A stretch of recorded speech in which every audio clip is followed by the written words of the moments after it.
This is ironic as it is the only key under the full responsibility of education authorities. This is why UNESCO, together and our sister UNICEF, established the Gateways to Public Digital Learning Initiative. It is the only global initiative dedicated to ensuring that all students, teachers, and families have access to high-quality, well-organized, and curriculum-aligned digital education content. All countries represented here are encouraged to join this important initiative. Doing so is simple and requires no financial commitment. Once you join, you will have numerous opportunities to learn with and from other countries as we all work within our unique national and sub-national context to ensure that there are strong digital learning platforms and content to support and enrich education. We are lucky to have with us here this morning our colleague from both UNESCO and UNICEF, Mark West of UNESCO. Mark, he is there, and also our colleague Frank Van Kappel of UNICEF, who are working for, is it around this morning? No, sorry.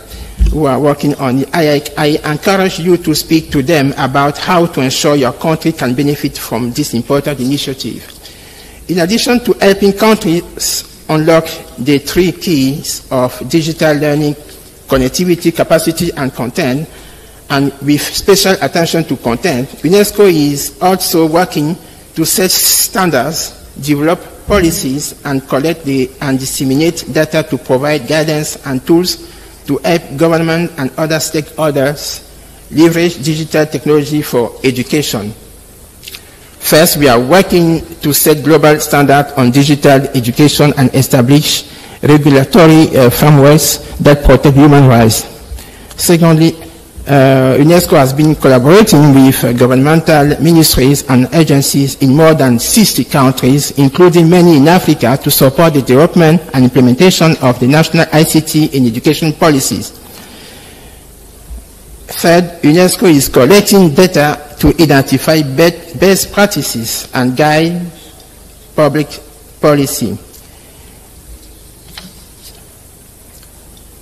Fourth, UNESCO's capacity building work is equipping teachers and learners with the skills to navigate digital environment. Over the past decade, UNESCO has supported 40 countries in establishing digital competency frameworks for teachers. Finally, UNESCO has numerous Africa-focused projects that are helping countries harness technology for education.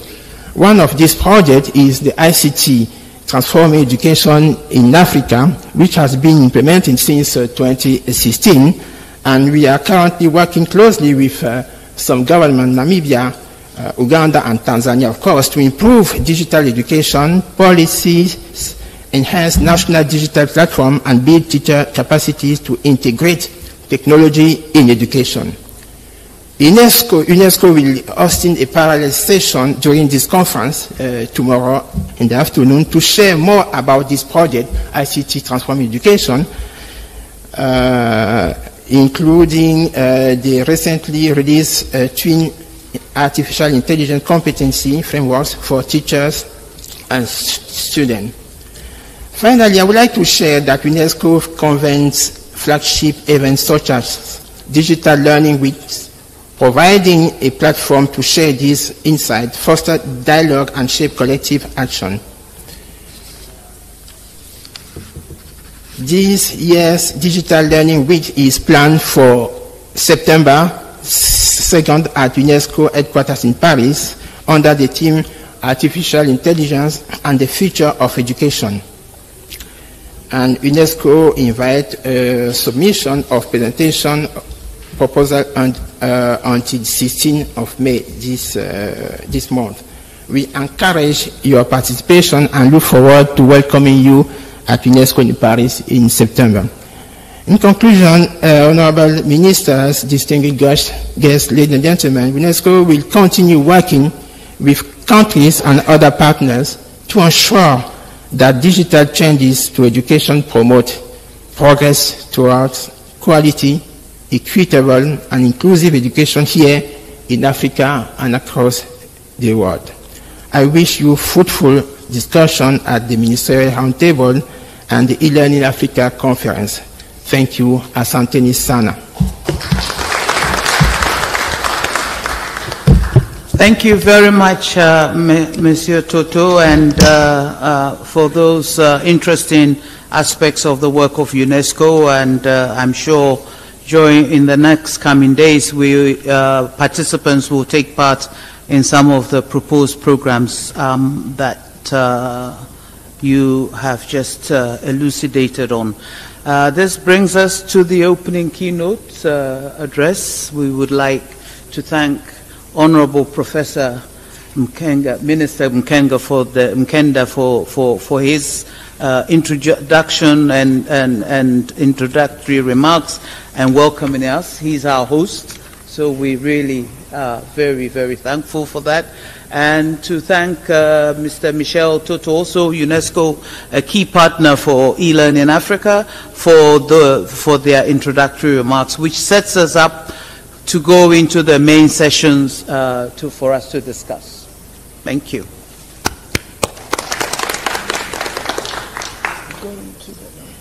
Shall we just go straight on? You go straight on. Yeah. Okay. So you know that you've changed the orders. I've changed it. I know.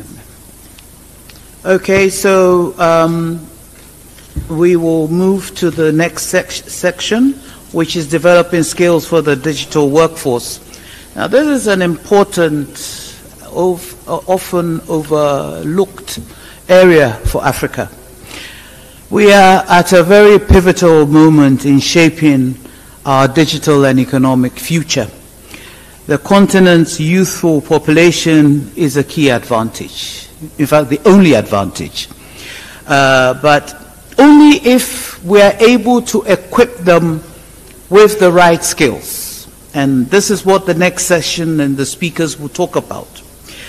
Digital transformation and the rise of AI require urgent rethinking, not thinking, rethinking of human capital development policies. It is really the bottom line. And before I invite our distinguished speakers, let me just give you some statistics which will help us in this regard. Digital literacy adoption remains extremely low on this continent.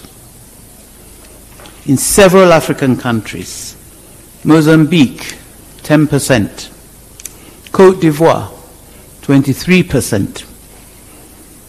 As of 2019. By 2030, Kenya is projected to reach 55% digital skills adoption, up from 30% in 2019. And we have to ask ourselves, how did this 20% jump increase? And we need to start learning from each other. Only 50% of African countries have incorporated computer skills into their school curriculum. Only 50%, compared to 85% globally. So when I started by saying digital literacy adoption remains low, this is what I meant. And around 65% of job vacancies in Africa now require basic digital skills, highlighting an urgent need for reskilling. So digital literacy has to become a universal part of our education policy, embedded in early education and available through public learning platforms. Workforce reskilling and upskilling are essential to remain competitive. focus on short courses, micro-credentials, and on-the-job training. In fact, as we accelerate towards the fourth industrial revolution, a lot of skills that our people depend on will no more exist, hence the shift. So let me introduce our speakers for the next panel. We have, the first speaker is Dr. Walid Al-Ali. He is the Secretary General of the Digital School, which is why I talked about digital literacy. He is also the Senior Advisor at the Mohammed bin Rashid Al Maktoum Global Initiative, or Global Initiatives, General Coordinator of the Madrasa E-Learning Initiative, and Coordinator for the Dubai Future Council for Humanitarian Aid. He brings extensive experience in strategic planning and digital and educational transformation. He has worked with leading private and public organizations in the UAE, including Dubai Holding, the UAE Ministry of Cabinet Affairs, the Engineers Office of Sheikh, His Excellency Sheikh Mohammed bin Rashid Al Maktoum, the head of state of Dubai, and the Mohammed bin Rashid Smart Learning Program. Dr. Walid holds a PhD in Project and Innovation Management, a master's degree in IT Management, and a bachelor's degree in Information Security. So we have the right person to kickstart this discussion. Dr. Walid, please, you have the floor.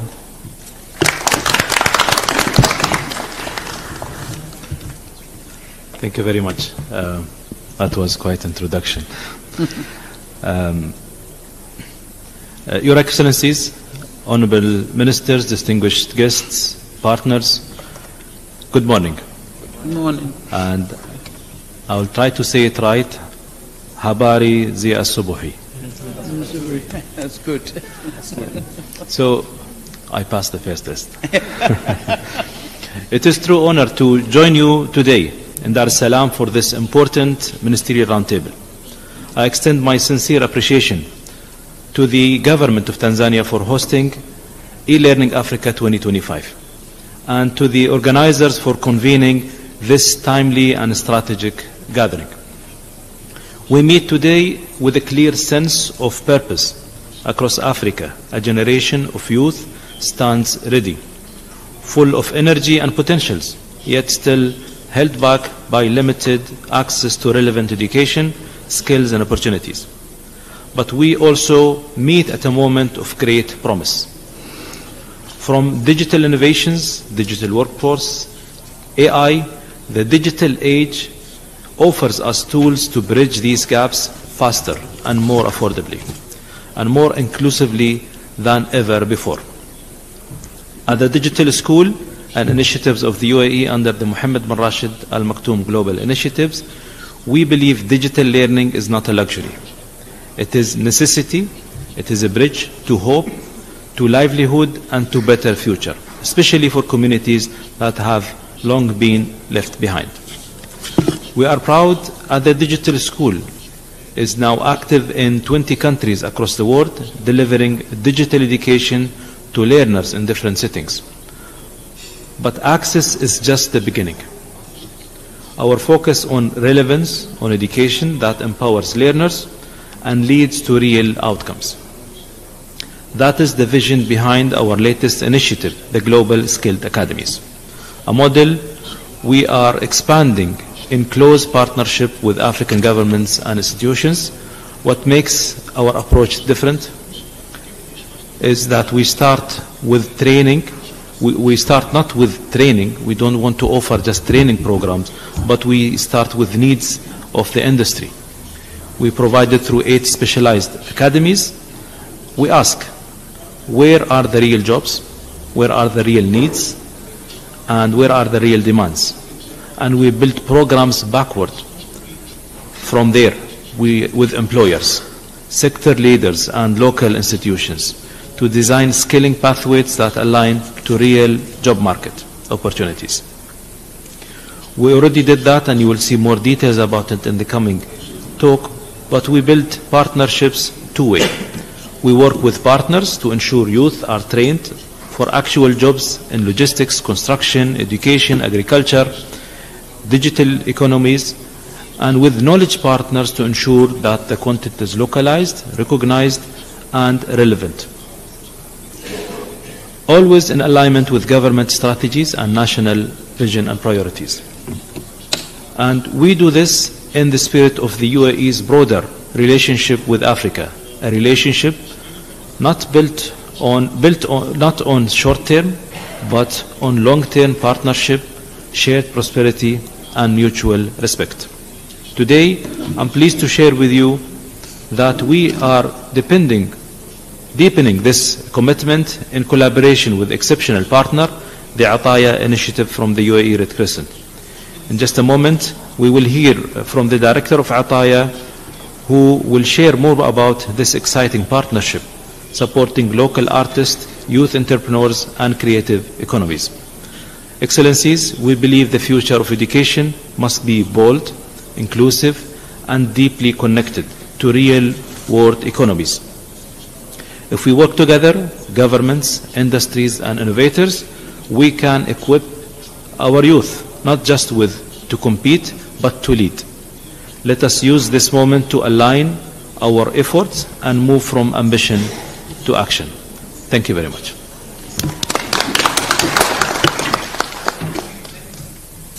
Thank you very much, Dr. Walid, for this. The next speaker is Ms. Hain Khamis Al-Meharbi.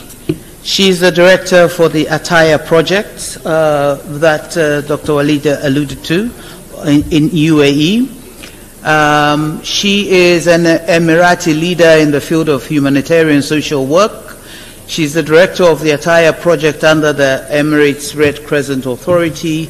She holds a degree in communication technology from the Higher Colleges of Technology in Abu Dhabi. Over the years, she has taken many leadership roles within the organization, including director of the marketing department from 2012 to 2021, where she contributed to elevating the organization's image and strengthening its community and media presence. Since 2021, she has held the Al-Khadir Emirati Crafts Project, a project that empowers the artisans in the UAE and promote economic sustainability by supporting handmade and Emirati crafted products. She'll talk to us about the Skill Ed Academies, the Digital School Africa Skilling Program. Please, you have the floor, Miss. Hello, hi. Excellencies, ladies and gentlemen, I'm honored to join you today as a representative of Ataya Project, one of Emirate Red Crescent initiatives, under the patronage of Her Highness Sheikh Shamsa bint Hamdan Al Nahyan, President Assistant for Women's Affairs, which stand as a leading Emirati model in directing community efforts toward sustainable development and empowerment. Ataya is the leading humanitarian exhibition in the area. It offers platform for designers and both local and international entrepreneurs to showcase their designs and product, enhancing their economic opportunities, while also promoting innovation and social entrepreneurship. Since 2012, the proceeds of the exhibition have reached millions of beneficiaries across 16 countries through 36 projects supporting education, healthcare, and infrastructure. Based on our belief that true giving is measured by its lasting impact. This year, we are proud that Ataya is focused on empowering African youth through digital transformation and education. By building skills, enhancing digital capabilities, and advancing learning, we aim to create a significant leap in access to education across Africa. These efforts extend beyond education. They drive economic growth and improve the quality of life for youth and their communities. In strategic partnership with the Digital School, the proceeds of Ataya exhibition this year have been allocated to support digital learning programs across Africa, accelerating access to knowledge and delivering innovation, educational opportunities. And because we believe that real empowerment begins within communities, I'm pleased to announce for the first time the launch of an international edition of Ataya in Dar es Salaam, Tanzania, in partnership with the Emirates Ministry of Foreign Affairs. This edition will provide a platform that brings together an Emirati and African participant to empower creative designers and contribute to economic growth.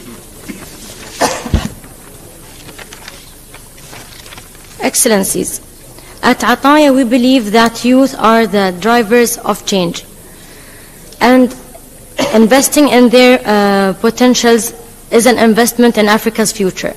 We also believe that digital education and innovation are among the most powerful tools to accelerate this empowerment, break barriers, open new horizons for learning and growth, and lead their communities toward digital transformation. Thank you so much. I will leave you with a short video to show our project together with the Skilled Academy. Thank you.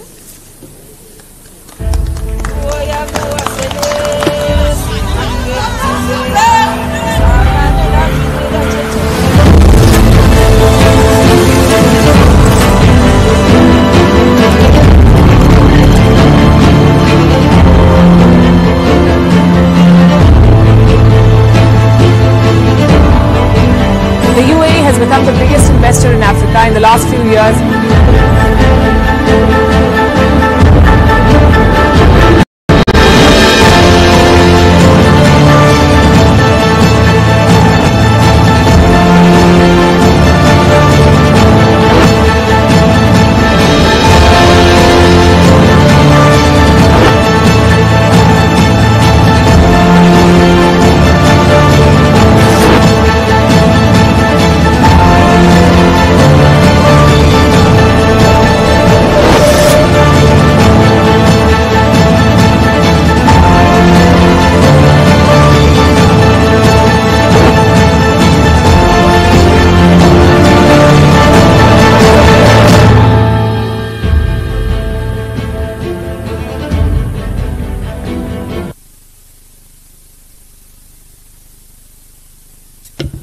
Thank you very much for that.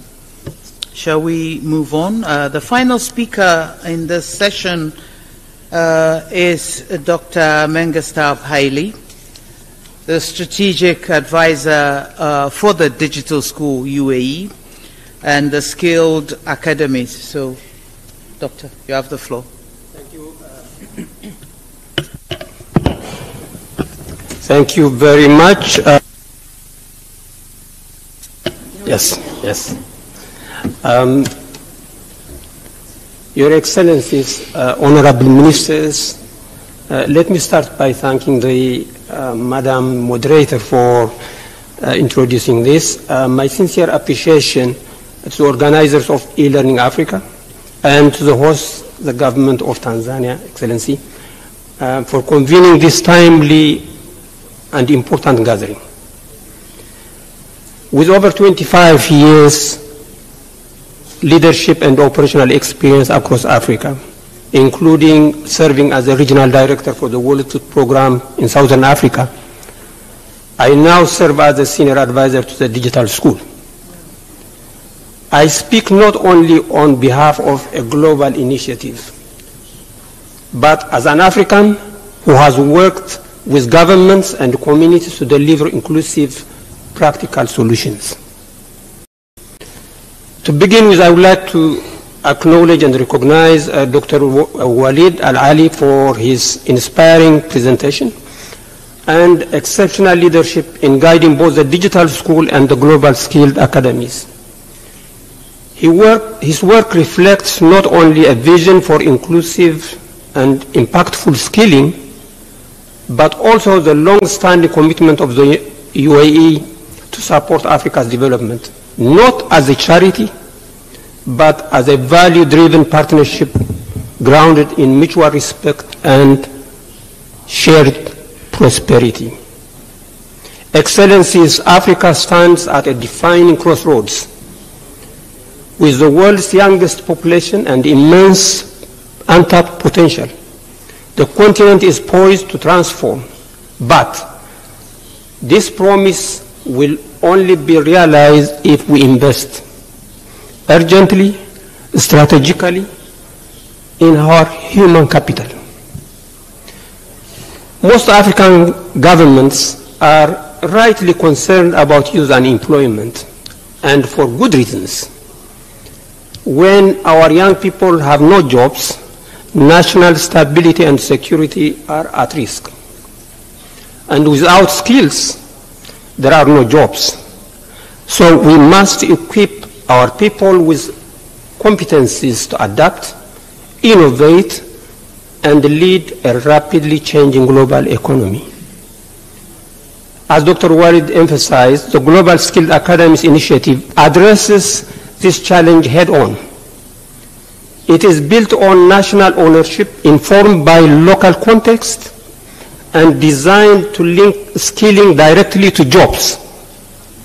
It offers a range of skilling pathways from essential livelihood supporting competencies to cutting edge like artificial intelligence, data science, and project management. What makes the Global Skilled Academies unique is it is demand-driven approach. This is not skilling for its own sake. It is about preparing people for real opportunities in the labor market. To that end, the digital school is building strong partnerships such as with CERT and Ataya, who are with us today, to deliver internationally recognized certified programs. At the same time, it is working with local governments, academic institutions, industries, and employers to co-design programs that meet local needs while upholding global standards. To ensure the stability, the sustainability, and lasting impact, we must focus at the national level on three priorities. One, make skilling a strategic pillar for development. Skills development must be part at the heart of every national development strategy. This includes formal education, but also non-formal, vocational, and lifelong learning adapted to evolving market needs. The Global Skilled Academies offer an adaptable model to help ministries of education, labor, ICT, and youth to deliver demand-driven, scalable training. Two, align skilling with labor market realities. Training programs must match real economic demand. Governments, industry, and education providers must collaborate to ensure that what is taught translates into meaningful employment. This alignment builds more resilient economies and creates pathways for youth and adults alike. Three, build an inclusive skills ecosystem. Equity must be at the core. Skilling must reach the traditionally excluded rural youth, women, people with disabilities, and displaced communities.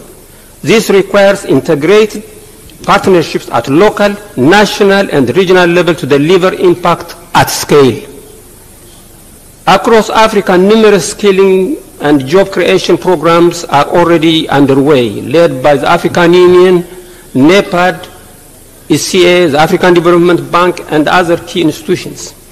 These initiatives are critical, but their full potential can only be realized through greater coordination at the national level. Aligning efforts, harmonizing frameworks, and pooling the resources will reduce duplication, maximize reach, and enable sustainable country-led implementation.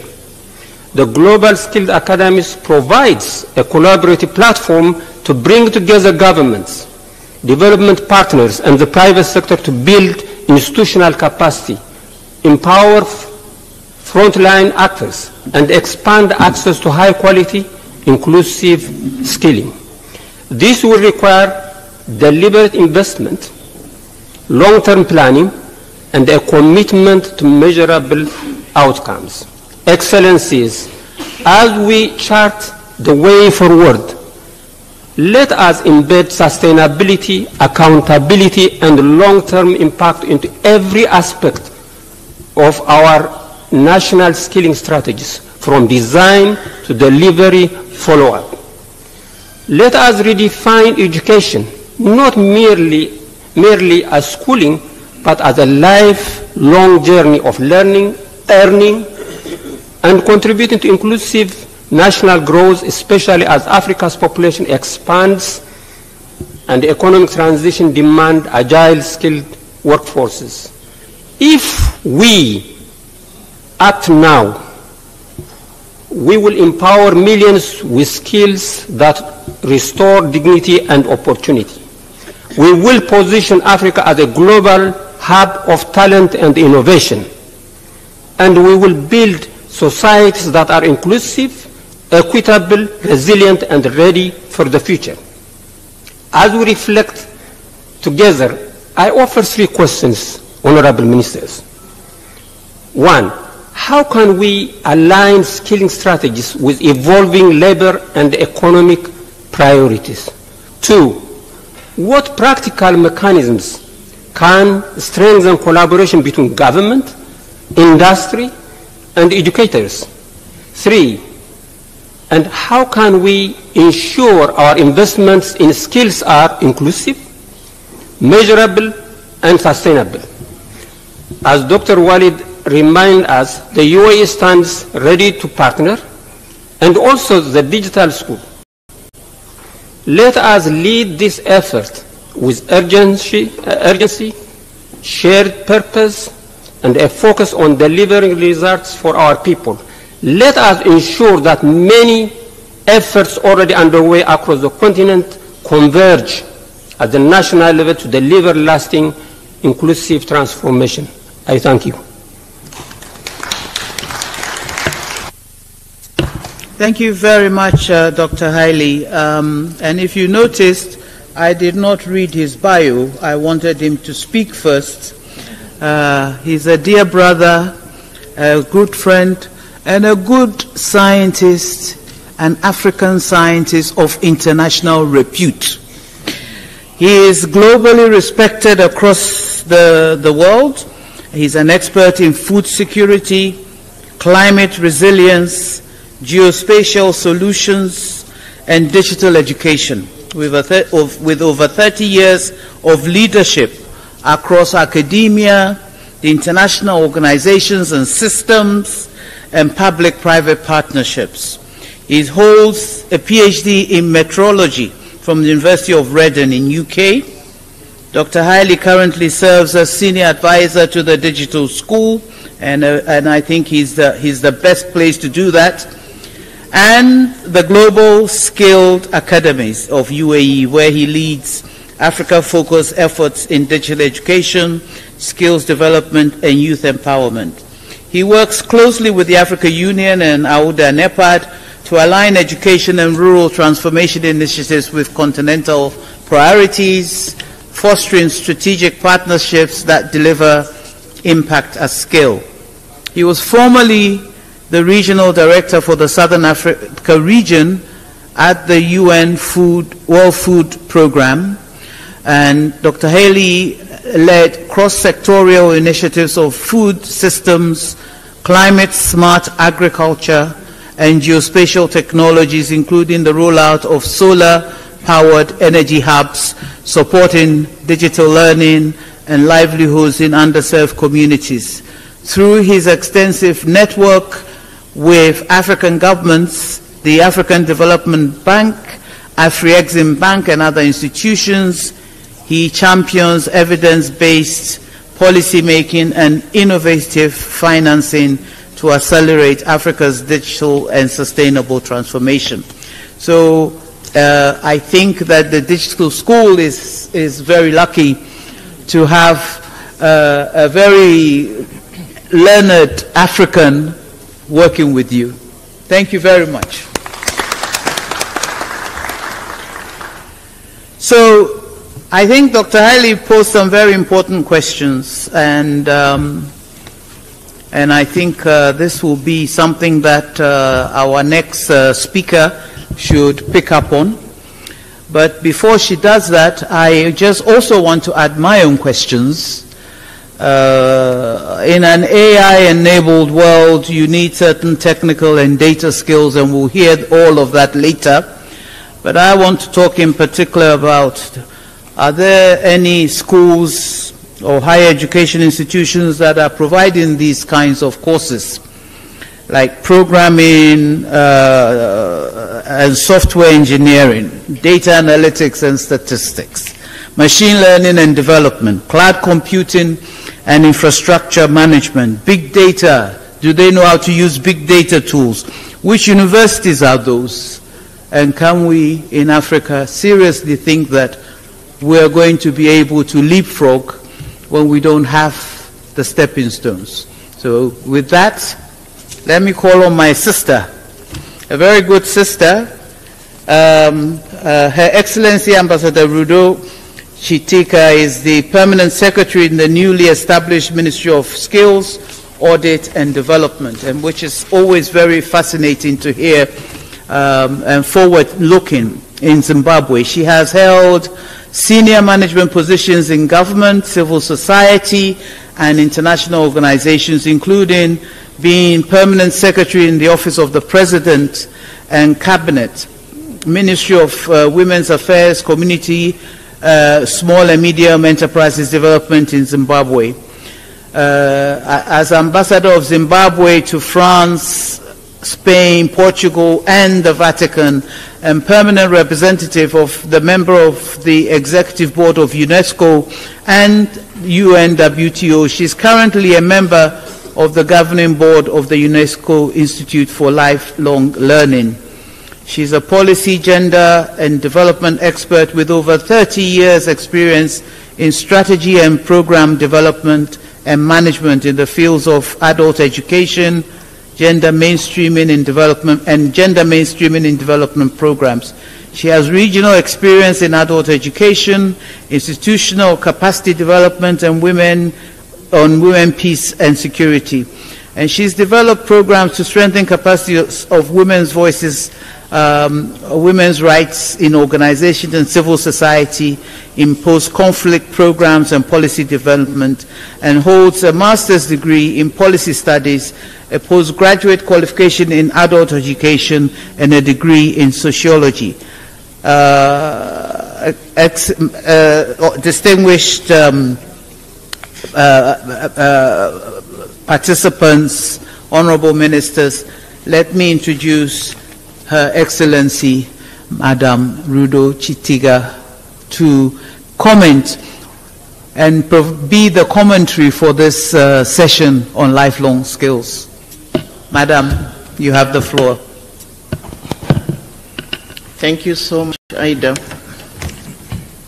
Honorable Minister for Education in Tanzania, our host, representative of UNESCO, Mr. Toto, my former colleague, Honorable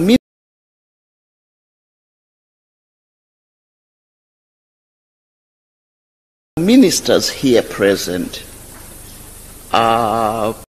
development partners and partners to these initiatives, the founder and organizer of e-Learning Africa, Rebecca, and your team.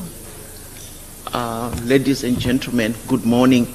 And my role is to comment. And my greatest fear came when I heard Dr. Haile's questions, because these are the questions I ask myself every day.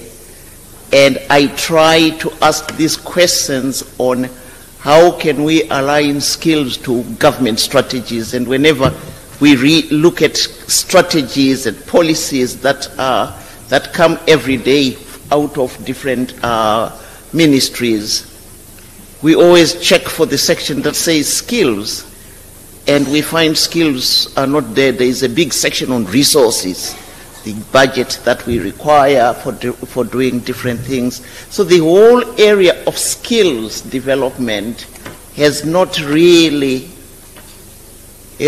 yet been integrated in the way we do business. We believe as long as you are educated with a certificate, you can do it. But things have changed. The digital age requires that we know exactly what competencies one brings to the table. Every degree, every qualification should really be trade tested so that we know what one brings. And when you do, universities provide the, the prospectus. They tell you that at the end of 4 years you will be awarded a degree.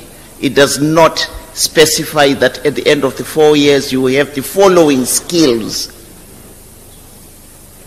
and be awarded a degree. Right now, so the certificate still is important. And until we change our mindset from the certificate, we will not be up to date with the digital age. There is still in Africa the preoccupation, and I think in all our countries, we have those parts which translated in my language, we sort of say Nyoka School, which is the school in the most remote areas where the children learn under a tree with something. And the ambition is build a school. We still have the ambition of buildings. And all our PSIP projects and everything talk about buildings. They do not talk about platforms for learning. So until we move from the buildings to platforms for learning, I passed through my old university the other day. Yeah, there are cranes, they are building something. Is this still time for building? Is it time for platforms and creating platforms for learning? So as long as our mindset and our imagination of education is still in the old education, we cannot catch up with the digital age.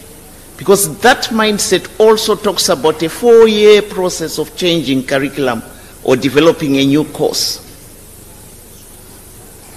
It's now a 4-week program. It's now a 4-week process of developing a new course. And other countries are now creating these agile systems of developing curriculum that enable them to always be not really a step ahead, but somewhere a step behind the technological changes. So our whole systems of education, beginning with the early school, need to change. I was in a place, in a country where they said, we no longer waste children's time. I said, what does that mean? They're supposed to be in school. Once we developed, we understand, we find a child with talent, and the Honorable Minister did talk about the issue of spotting talent and providing spaces for talent to innovate and for talent to be nurtured and to progress. Those are things that we now need to allow these pathways for talented people to follow. And if we are still insisting that you do 7 years primary, then 6 years this, and then this, we are missing the chance, because I'm not sure Zuckerberg has a degree. Maybe he does. But it's important that we identify and do the unusual. This technology is disruptive. Are we open to be disrupted? Or we are protecting our spaces, our jobs, our certificates and who we are? Because then I'm a professor, I was at Harvard. How can I now start a disruptive program where things work differently?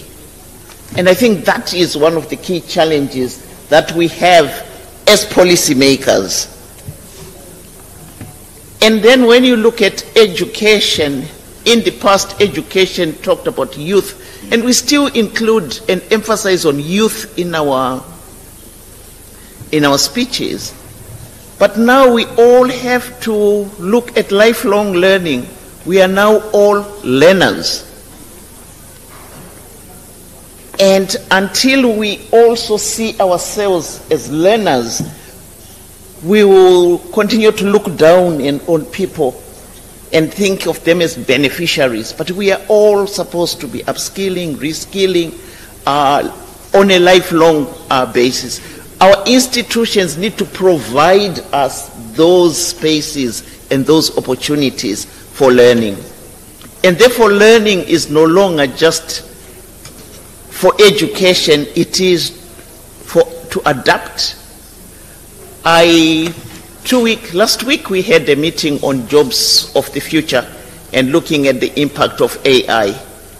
And one of the people who came to criticize us with universities, industries, and others, and they asked, where is the informal sector? You are in a country where 70% of the economy is informal. And you left out the informal sector who do e-commerce, who do money, M-Pesa type. Yeah. Who are doing, so they are in fact ahead of you.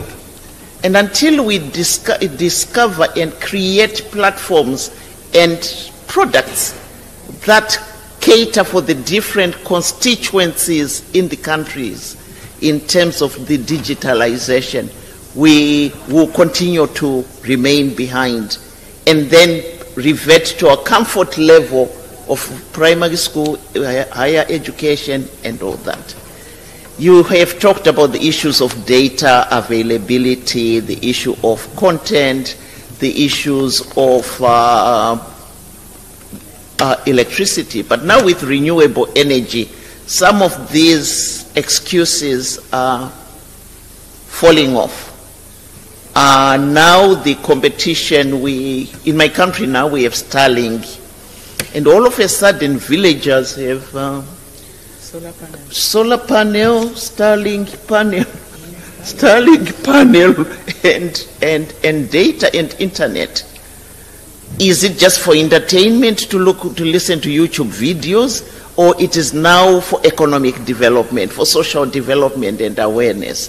Those are the areas where you now need another institution to be looking at and creating those areas.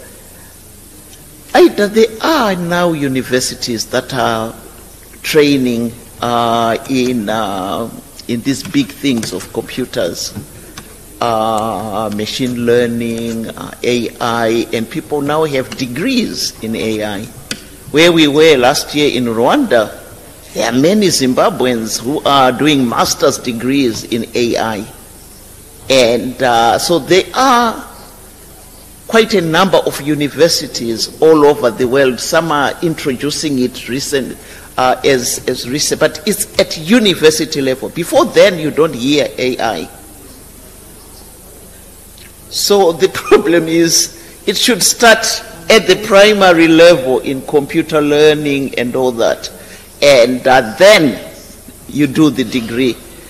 But the innovation is starting at university level. And those people who know that by then the brain is a bit old.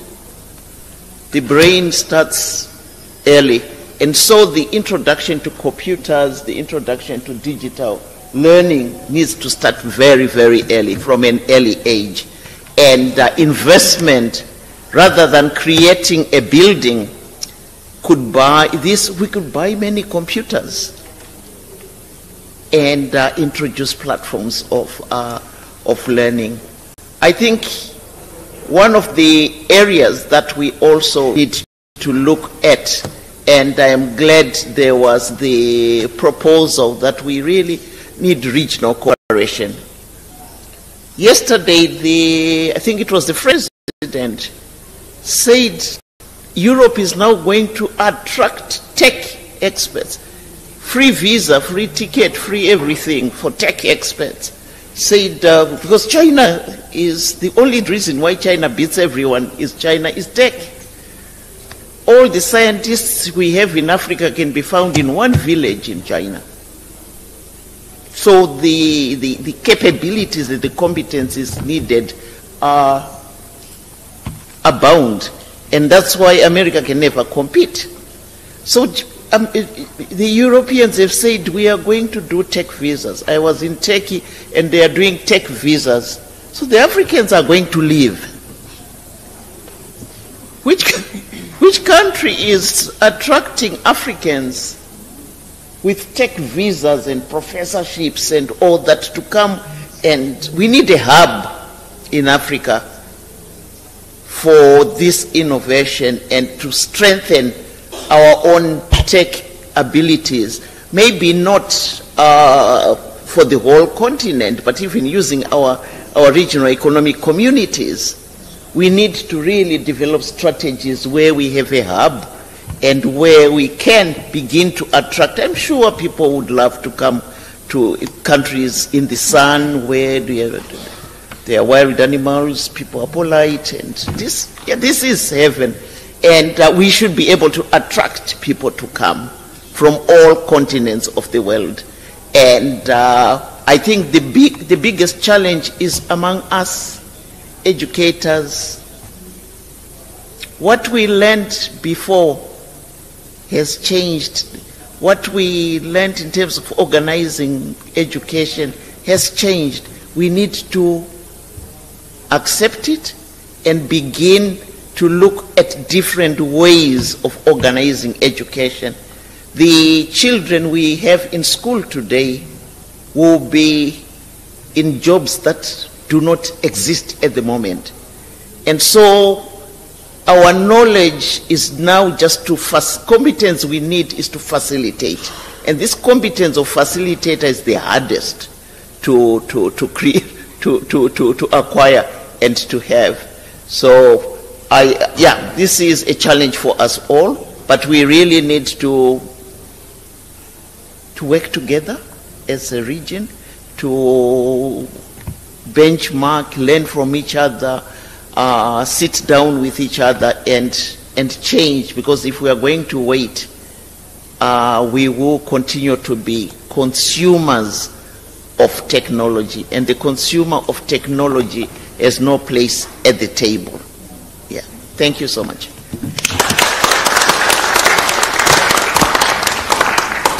Very, very well said. There is also something happening on the other side of the world, and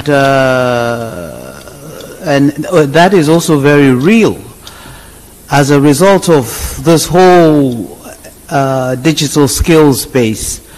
What is happening now is that let's take a country like Britain.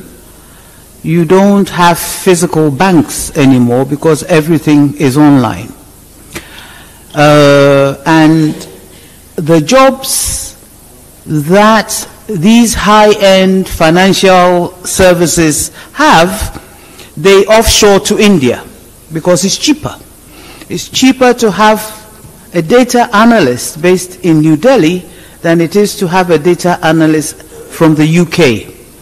So they're starting to worry about what the implications are when you have high-end jobs and you're skilled in the UK, but you're too expensive.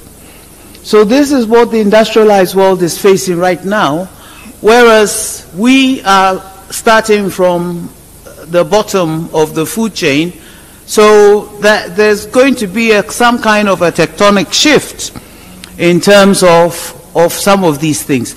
But the interesting thing is that why India and why not Tanzania? Do you see what I mean?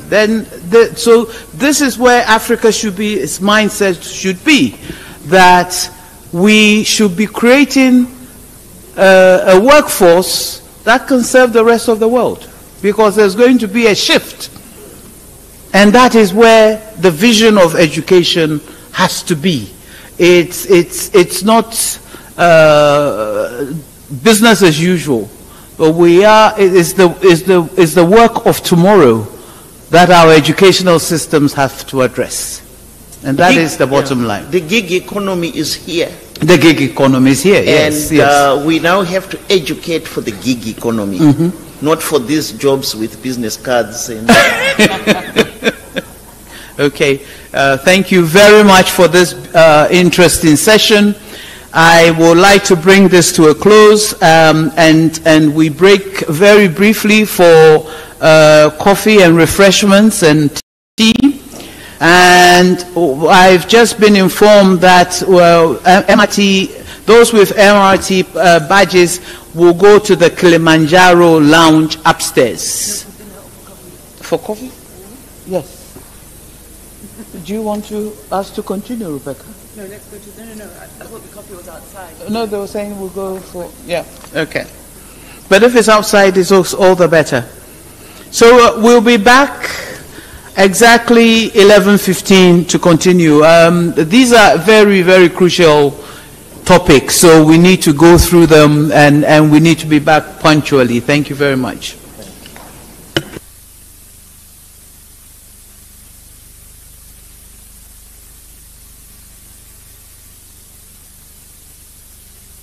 Coffee is right in front of the foyer here. On the right-hand side. On the right-hand side, so we don't have to go too far. Just so that we can get back in time. Please. Someone gave Ida.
Welcome back, everybody.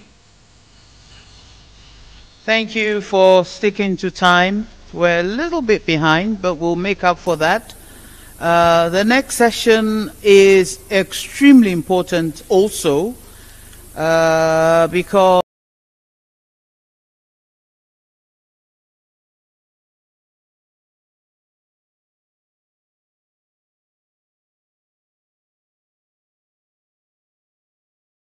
it looks at artificial intelligence readiness for Africa.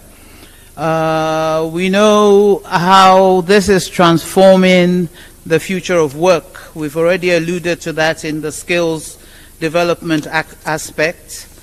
And we have some speakers that will speak to this. But let me, by way of introduction, talk about building AI readiness in Africa. The top AI-ready African nations in 2024 includes Seychelles, South Africa, Mauritius, and Tunisia. But then most countries are ranked well below 100 globally. An example is my own country, Ghana. It attracted 35 million US dollars in AI investment, most of it from outside, between 2021 and 2023, compared to South Africa's 965 million since 2014. So the disparities in investment is one of our weaknesses as a continent. Egypt and Tunisia have multiple AI strategies, but then, again, some countries lack national frameworks, including the governance gap. So this session is going to be very critical in us looking at Africa's AI readiness. And the first speaker is Mr. Poncelet Ileleji, who is the CEO of Joko Labs based in Banjul, the Gambia. He is no stranger to the ICT world. In fact, he's one of the doyens of the ICT industry on this continent. He's highly experienced ICT and institutional development expert with comprehensively 25-year tenure in this field. His professional engagement has been centered on leveraging ICT as a pivotal tool for sustainable development. Throughout his career, he has actively participated in various ICT initiatives, research endeavors, and capacity building programs. Additionally, Mr. Ileleji has served as the lead and CEO of Joko Labs Banjul, contributing significantly to the organization's leadership and strategic direction as its founder. He has demonstrated his expertise as a consultant across diverse projects in Africa, focusing on ICT for development, learning technologies, education, internet governance, and health informatics. In 2021, he assumed the role of National Education Consultant for Digital Skills in the Gambia, contributing to the World Bank's Digital Diagnostics Report. Concurrently, he conducted the ICT investment profile for the sector in the Gambia, Burkina Faso, and Guinea-Conakry on behalf of the World Trade Center, the ITO, and the West African Comprehensive Program, WACOMP.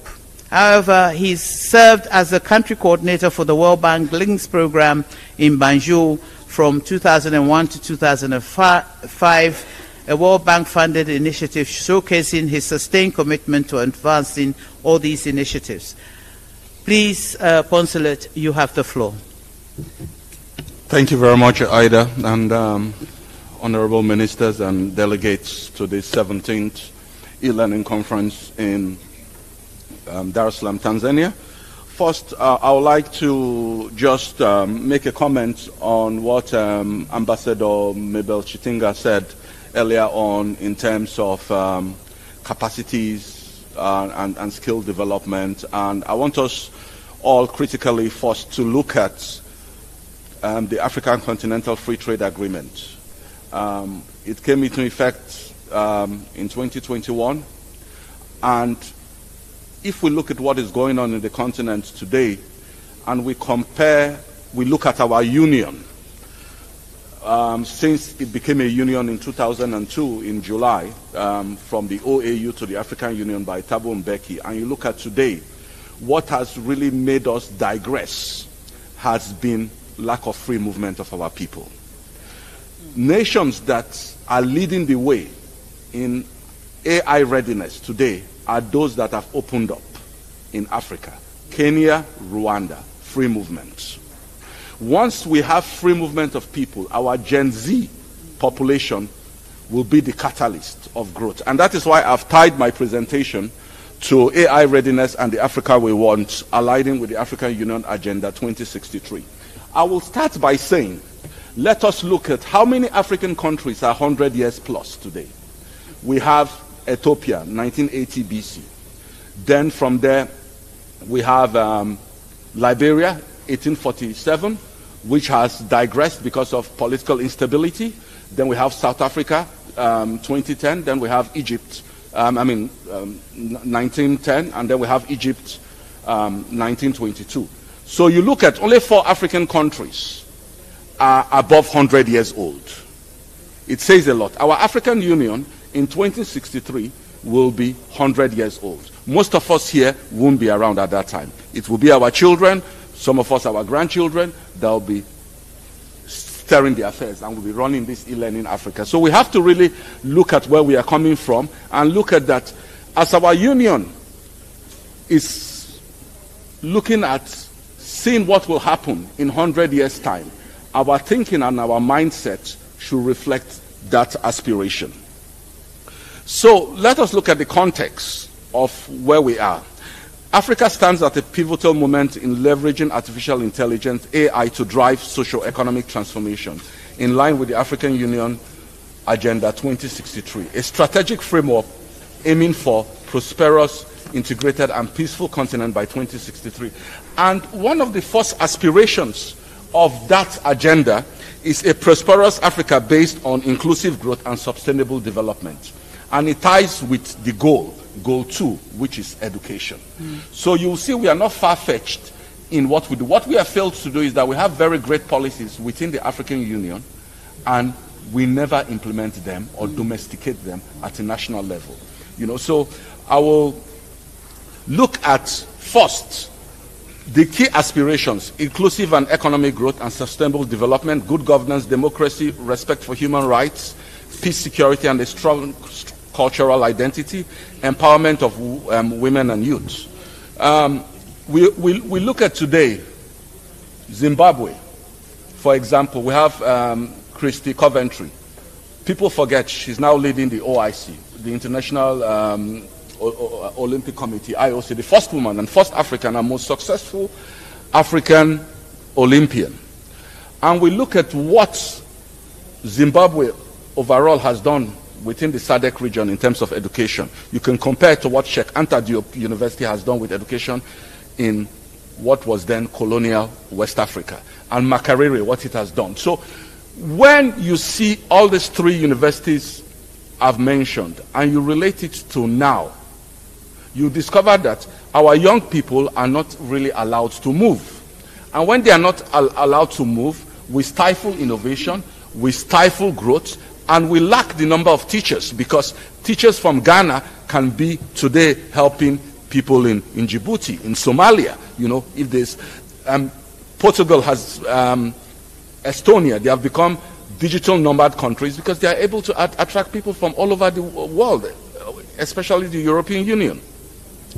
Our current states, we have an AI strategy in Africa, a continental AI strategy that was adopted in Accra, in Ghana. Apart from that, several African countries have gone to create their own AI strategy before the African continental strategy. Egypt, Mauritius, Rwanda, Kenya, and Nigeria is about to, if they have not done so. So we have to understand that our continental AI strategy is very important for us to domesticate it. Recently, in April, it was mostly young Africans that took the bull by the horn to organize the first AI Global Summit in Kigali, in Rwanda. It's not surprising they chose Kigali, because any young African, any startup, whether in edutech, fintech, agri-tech, could just jump on a flight knowing he or she doesn't need visa to get to Rwanda. So it was highly attended by a lot of young people. So we have, for us to move forward, we have to understand that AFRIKA, our Continental Free Trade Agreement, should be fit for purpose for our young people who will drive AI readiness in this continent. But talking about AI readiness, we should look at the three aspects that what make AI. The last one is what a lot of people are concerned about, the ethics and standards. But for me as an African, I will tell you the first one that concerns me is the data. We don't have enough data. You know, as Professor Ronald Kwasi said, the late British American economist, torture the data and it will confess to the truth. So we need to torture our data more. We need to look at the data we have in terms of our educational system. And when we look at that data, we'll understand why and where we are today. A good example is broadband connectivity. Broadband connectivity is still less than 40% in the African continent. Our Honorable Ambassador mentioned about what Starlink is doing. A lot of people might not like Elon Musk, but the reality is that Starlink has been a game changer. You should ask, anytime I talk to my Ukrainian friends that I went to school with years back in Manchester, and they tell me what Starlink is able to do for them with the current situation happening in the world. So imagine every village being able to connect through community networks. Our children will be able to compete with any child in Japan or China. China is doing so well today because of internet access. So we cannot promote AI readiness when our kids and our schools are still suffering from the basic thing in terms of digital public infrastructure, which is access to the internet. So, sectors that AI can really support. I will focus on education. I'll give you an example with a woman people might consider illiterate in the African context during the COVID in my little Gambia. And she used to sell fish. And she came to talk to me. She called me during the COVID in the local language that she's thinking of, since people are not allowed to go to the market only once a day, she's going to be sending images of all her types of fish on WhatsApp to all her customers. And then you select and she sends a driver to drop it in your house. She started this in July 2020. Today now she never goes to the market. She still continues that. So you'll see that despite the heartbreaks we all faced economically during the COVID pandemic, a lot of disruptive innovations have taken place. And you need to look at our communities, our various communities. We have a lot of examples. There's no African household today without a smartphone. What they suffer is meaningful connectivity. And if our teachers get meaningful connectivity, the classrooms will be open. People like UNESCO that promote open educational resources will get more open educational resources to our schools, and it will make our children to be better and our teachers to be more proactive in providing learning outcomes. I will talk of 5 areas that I feel our AI continental strategies aligns with the Agenda 2063. 1, harnessing AI benefits for development. Building AI capabilities and skills. Minimizing risk, ethical and security and legal challenges. That one is very important, but when we have less than 25 African countries adopting the Malabo Convention on cybersecurity and personal data, it becomes a big problem. Because if you look at the European Union as a good case study, the General Data Protection Regulation, GDPR, All countries have adopted it in the EU. It makes lives easier. You can even have the right to be forgotten if you don't want to be found on the internet. You have that right in the EU. And our digital footprints, a lot of our African governments, because they don't know or are scared, they are not able yet to adopt this personal data. And today we know the importance, especially with AI. And that's why the ethics is important. We saw what deepfakes did when Taylor Swift, it became an issue that then President Biden had to talk about it. You know, and all those things will happen. So we have to look at the 5-year plan with a call for action on infrastructure, on policy and capacity building. And the infrastructure has to be our digital public infrastructure. We have to fast-track universal access of the internet in our various communities. Botswana has a very good example, and we should learn from each other. It's very important. Key insights. AI and hybrid learning are tools and outcomes that depend on their responsible use. Africa must develop localized AI models reflecting its languages, culture, and learning styles. We have to reflect that in our learning outcomes. Governments should invest in teacher training, digital ethics, and infrastructure to ensure AI supports critical thinking and aligning with African values. When I'm talking about, you remove the data, you remove the system, because what does AI do? It tries to better human intelligence, reasoning, decision-making, and of course, when that is involved, we use machine learning to understand the data. Because when we understand the data we are working with, we make informed decisions and informed choices. Some of the strategic pathway forwards that I think we should do: expand reliable broadband, power and data centers. What we see Kenya has done with the stuff it has done, although people talk about digital sovereignty, but with Microsoft cloud computing, you see a lot happening there, and that's why Kenya is leading the way in terms of startups and innovation. We have to scale up digital literacy. We saw the examples earlier on today, what UAE, they are doing with that, and that involves a lot of collaboration. So we have our colleagues here from UAE, and I think we can learn a lot from them.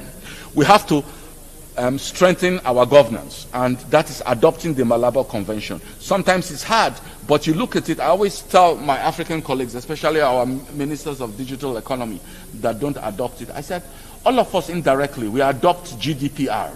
Everybody has a Gmail, a Yahoo, a Hotmail. So you're adopting someone from the European Union. You don't want to adopt your own local personal data protection, which, if you look at it very well, the Malabo Convention, its strengths are more than the GDPR, because, you know, naturally Africans, we are very conservative, so we make sure that we try to close things well. So we have to look at that well.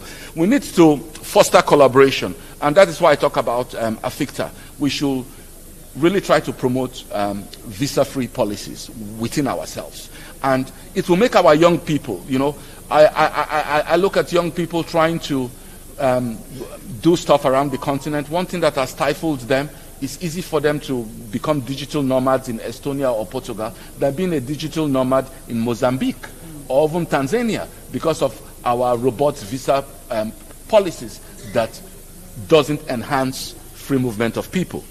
We have to promote inclusion, ensure women, youth, and marginalized communities are central to our AI strategies, because we look at the continent, women are the ones we can really learn from. If you talk of financial literacy, most of us, our basic financial literacy started with learning from our mothers. So we have to do that a lot.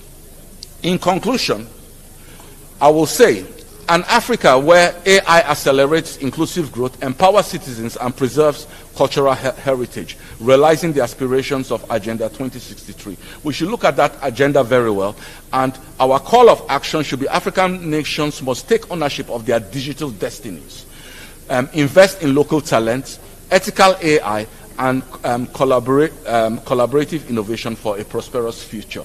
And I will encourage everybody to read because the United Nations, during the Pact of the Summit, they adopted the Global Digital Compact. They also adopted you have the Governing AI for Humanity, the UN document, And it really touches on all what we are here for today, because at the end of the day, for us to be AI ready, it has to be ethical.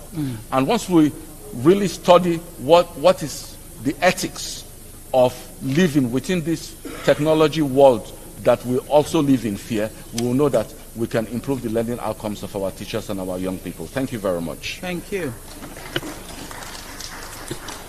Thank you very much, Consulate. Very succinct, but very clear in terms of what we do have to put in place for our AI readiness. The other thing is that there are, one of the things that we notice is that there's a lot of fragmentation of AI initiatives, and scaling that up is going to be one of the key strategies going forward. The next speaker is Ms. Nancy Abraham Sumari. She is the Executive Director of the Jenga Hub, a tech non-profit transforming education for underserved communities in Tanzania through innovative programs that leverage digital tools, inclusive design, and locally driven solutions. She is reimagining learning experiences for children and youth across the country. Nancy works at the intersection of technology, education, and social impact, collaborating with governments, schools, and grassroots organizations to close the digital divide and make learning more engaging, accessible, and equitable.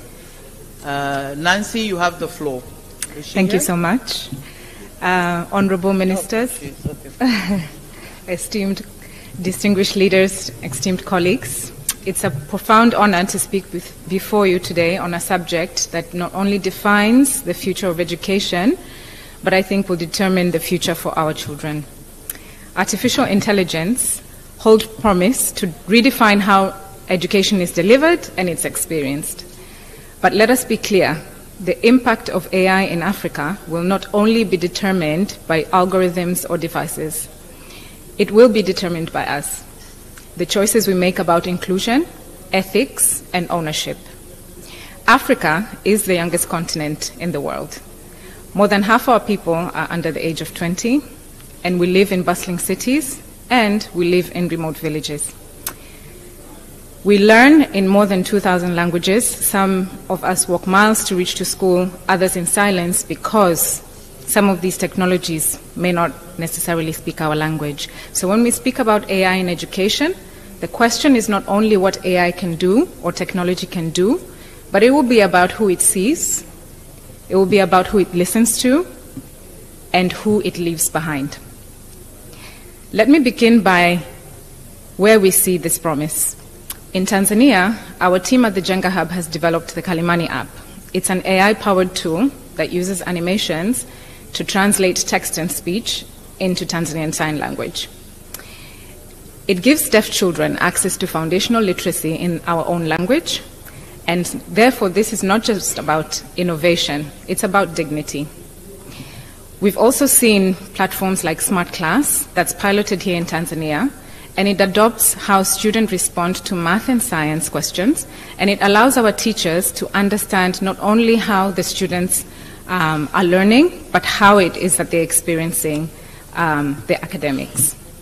We've also worked with girls in underserved areas through our Girls Can Code program, training them in coding and machine learning so that they can also shape AI and not just consume it. But even as we build, we are facing real challenges. Too many AI models do not yet understand African languages, our accents.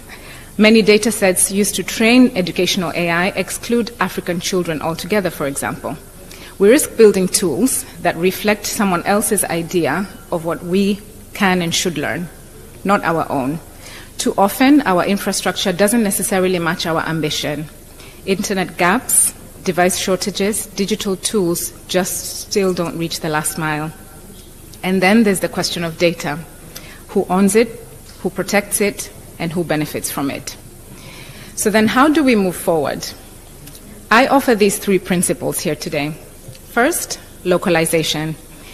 AI must be trained in our languages, mapped to our curricula, and grounded in our realities.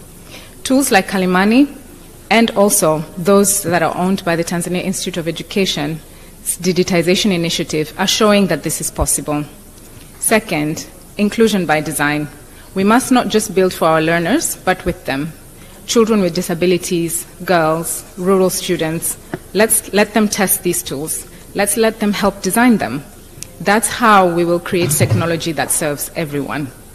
And third, ethical ownership.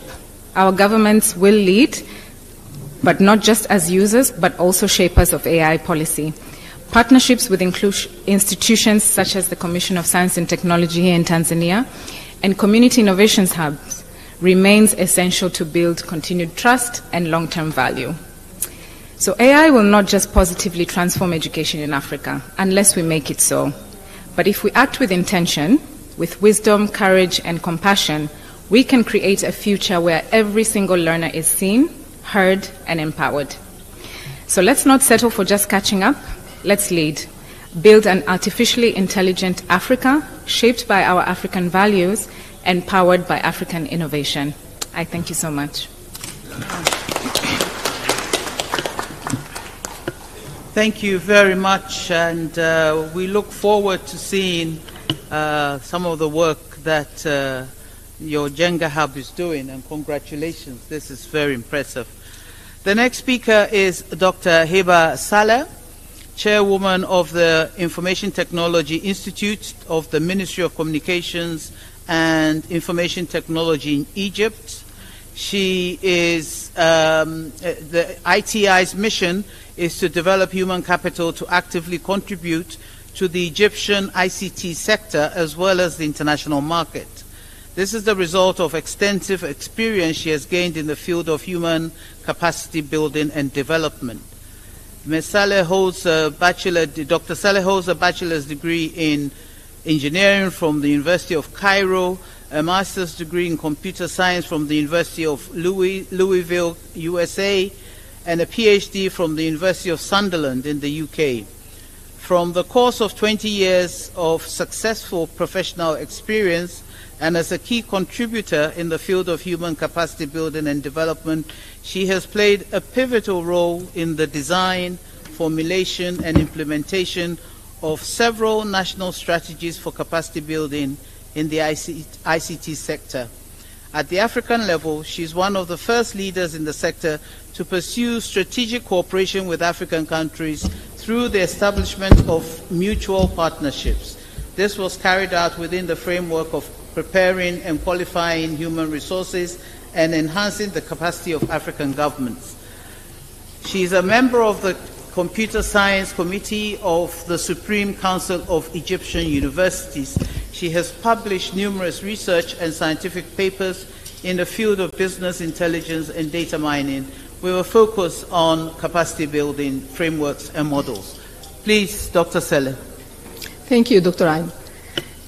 Good afternoon, everyone. Honorable ministers, esteemed delegates and guests, thank you very much. Honored to be here representing the Egypt's Minister of Communication and Information Technology, conveying his greetings and appreciation for the efforts from Tanzania to host such a vibrant and important platform.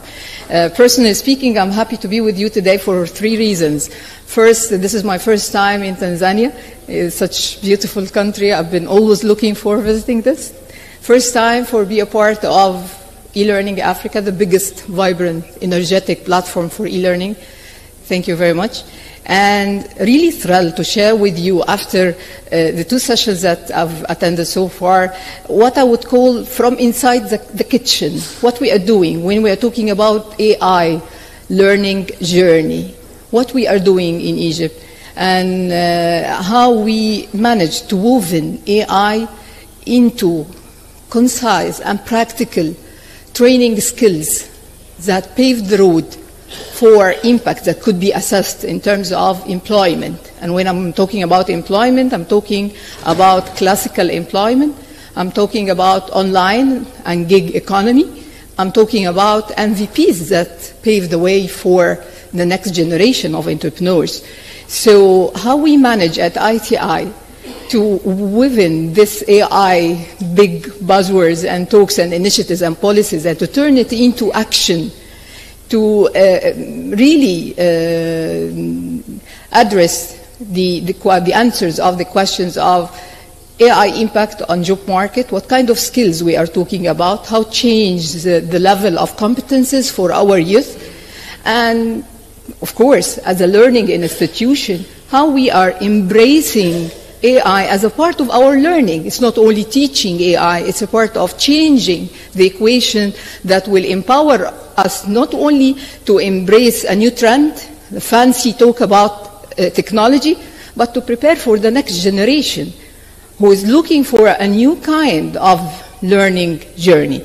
So I will take you through a quick journey about what we've been through in the past 2 years, and maybe my friend will help me in switching from this slide to the next one.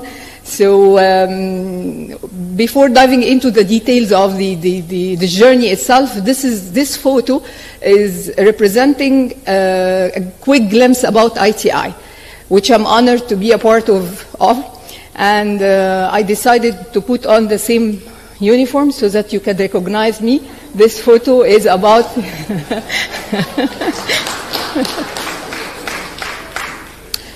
few months ago we celebrated graduation of 8,000 talents. 8,000 top performers talents graduated from different faculties. We are not talking about engineering or computer science, of course they are there. We are talking about graduates from Alson, from literature, from GIS specialists, for example, from education and pedagogical backgrounds, from talents who are in love with animation and games. So a few months ago, we managed to graduate and celebrate 8,000 talent with 85% of employment in around 32 different tech specializations. So here we are talking about Internet of Things. Cybersecurity is a word, but beneath this simple word, there is Academy for Forensics, Academy for Malware, Academy for the Infrastructure. So it's very important to make sure that we know where we are heading. As an institution, we are doing this because we are affiliate to MCIT. So we are contributing to a comprehensive framework of initiatives put by Egypt to make sure that from the supply, we have around every year 700,000 graduates from universities. 200,000 are specialized and getting from engineering, computer science, and commerce. So this is a pool that we are well aware of and keen to address. From the demand perspective, we've been working with my teams at MCIT in different files. Team concerned about encouraging startups and entrepreneurs. Team is concerned about attracting more of FDIs, more of international players to take Egypt as a hub for their operation. Maybe if you are following the news, in the past 16 months, Egypt witnessed the presence of new players in the market, such as PricewaterhouseCoopers, Capgemini, Deloitte, and the more is yet to come, looking for not only tens, looking for thousands. And they will not be there without making sure that we are securing their immediate and middle and long-term plans with continuous pipeline of talents. So they are not looking for fancy building, luxurious building. They are looking for abundant resources, quantity and quality of talents. So as ITI, we've been doing this in Egypt for 32 years now.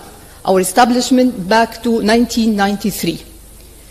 And the simple equation of this 85% of employment prior to the graduation of this cohort wouldn't be feasible without paying attention to the demand from the market. And by the demand, we are again talking about the classical, the freelancing, the remote working, and the offshore accounts that we are targeting to come and to open our doors for them. So it's very important to understand the demand. It's very important to reflect the demand in a way that will respect neutral kind of skills we are injecting and embedding in our curriculum. It's not a technology provider-driven program. It's a neutral technology driven by a number of technology providers in a way that will leverage the impact on employment of our kids. So definitely we are injecting these programs in the format of from 5 months to 9 months. That's what we are doing, from 5 months to 9 months, fully funded scholarships. The investment coming from the government. But they are giving us very aggressive assessment when it comes to the KPI, the assessment of this investment. So it's very important to share with His Excellency by the end of the year, this 8,000 crowned in the number of percent of freelancing, percent of classical jobs. A few years ago, the buzzword and the crazy word of AI is there, so it was very important to make sure that how we will embrace it. And again, how we will embrace it as a technical skills, how we will embrace it as a learning institution. So, next please. So it was important to start again with the simple magical equations that we've been through since 1993. Everything is changing, yes, but the methodology is the same.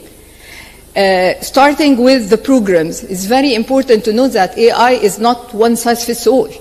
Artificial intelligence is about creating and managing and handling this big giant beneath this technology. The AI engineer who will be able to maybe create and take open source engine and to deal with it, customize with it, localize it in a way that will benefit our needs.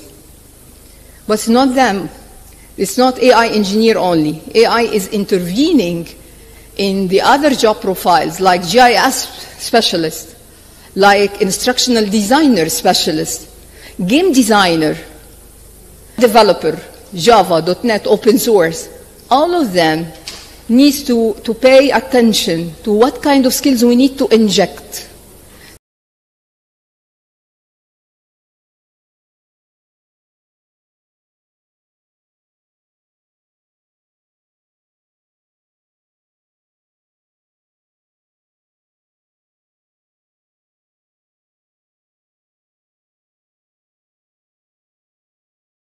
Cybersecurity is very important.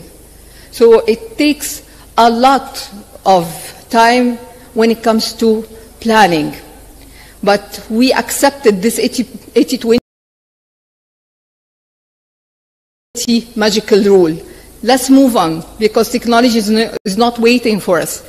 And we enjoy our affiliation to MCIT, so we are enjoying this kind of tolerance and this kind of expectation for errors. And by the end of the program design, by the end of this period, we injected with the running cohorts, adding another indicator for the first time, because startups was taken care by other teams from MCIT affiliates. For the first time, we are injecting MVPs as a new indicator, thanks to the easiness, thanks to the beauty of AI tools that it will empower and raise the appetite of the kids to have their own applications. So once we've finished with this design, it's a lot of story, a lot of details, but the important thing, the other face of the coin was how to work in parallel.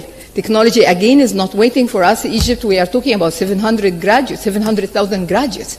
We are talking about 27 different governorates. So the population, the youth, are looking for tasting from what we are availing. And what we are availing in terms of the classroom will not be exceeding more than 10,000 in capacity, in physical capacity. So in addition to buildings, we start moving to building platforms as well. So Maharatech was the national e-learning platforms just for specialized programs, mimicking what we are doing inside the classroom to have it to digital twin this experience over the online platform of maharatech.gov.eg. But we took into consideration that we need to avail some of the content for the kids, and some of the contents for juniors, and some of the contents for the civic people and the different peoples inside their work, because this is for, we usually say that this content and this knowledge should be for everyone. So this is for targeting passionate learners from 9 to 99 years old. Everyone who is looking for taking part of his opportunity, he needs to exert efforts. So our role was to avail the right content and to make sure that it is, some of it are with English transcriptions, some part of this content is with sign language to address another population segment. So moving from 8,000 graduates to 600,000 enrolled learners through Mahara Tech was another impact that we were happy to achieve. It wasn't enough. Again, you remember the facet of tasting AI. Tasting AI as a part of the learning, as a part of the school, as a part of digitally twinning what we are doing on the ground to have it in the cyber world. So starting from the classical student affairs who usually give the learners this advice about what kind of career and what kind of job opportunities and what kind of different skills I need to pursue, capitalize on my passion and capitalize on my background as well. So it was very important to use this experience and to mimic it and to build it as an AI-based solution, AI career advisor, and to avail it through the platform. Another features related to the learning process itself, summarizing the content. Before digging into this 3 hours video, I need to have a glimpse about it to decide whether to pursue or not. So AI solutions and RAG application and software developers who we were lucky to prepare helped us in doing this, crowned by matchmaking and shadowing interview. Please give me this avatar to taste what kind of skills I've gained so far. So instead of booking with Hiba is not there, let's do it with an avatar. So this is a roadmap for the pillars that is related to tasting AI-powered features, and some of it, around 60%, are already there and published. We are working on, by the end of the third quarter of this year, to avail most of the rest of the features and to connect it with the rest of the content, because all of them are applied now on the content related to instruction design and e-learning specialities. Next, please.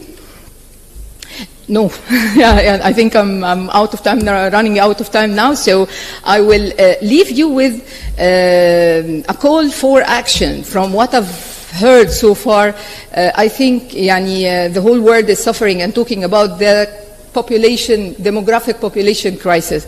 And we all know that Africa is rich with the talents. Africa needs more than what we are doing now, so I'm sure that we will not mind to share what we do have in terms of experience, in terms of the content itself. But Hiba is some of it in Arabic and some of it in English. We need to localize, and we need to have this 2,000 language. I think I wouldn't be able to say it now with the beauty of AI capabilities. I would say that we can localize the content. We don't need to start from scratch. We can localize the content and avail it so that everybody can enjoy it. E-learning is the Netflix of education. It's not one size fits all. It needs to enrich and to share and to together give feedback and reflect for the best of our youth, for the best of our countries, and for the best of our beloved continent, Africa. Thank you very much. Thank you very much, Dr. Eva, for this interesting aspects. I think the 8,000 people that you've trained is only the tip of the iceberg, and it's only the beginning. Because in skills development, globally, Egypt rose 17 points, reflecting the efforts that your government has put in place. And for me, this is where a national AI strategy becomes important, because you guys are going according to the national AI strategy, and it's very impressive. Also, you're a regional leader as a country, both in Africa and in the Arab world. And what I have been following is an AI-driven application that the University of Alexandria created to detect diabetic retinopathy. And for me, these are the practical things that can be done by our institutions of higher learning, and that is a very good example. And I think that we should really get to understand countries such as yours, how the AI strategy is being rolled out and the impact it's having as a result. And also, you are one of the countries in Africa at the forefront of building a data infrastructure. So data, through an IFC partnership, there are centers that are being developed. So all of this is encouraging. Well done, and thank you very much for your presentation. So let me now call on Ms. Dorika Andrew Chapene, who is an experienced project management and development consulting professional with over a decade of expertise in monitoring, evaluation, and learning, business development, and strategic consulting. Her work spans multiple sectors, including education, governance, climate resilience, agriculture, across various African countries, including Tanzania, Rwanda, Ethiopia, Somalia, Kenya, and Uganda. Where Ms. Dorika? Yeah, all right. You have the floor. Do you want to? Yeah.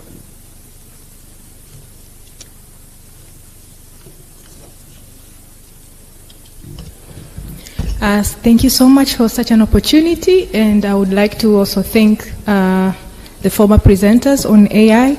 I am Dorika. I've been already introduced, and I work for AIforeducation.org, and this is a global initiative that works to make sure that AI potentials improve learning in education.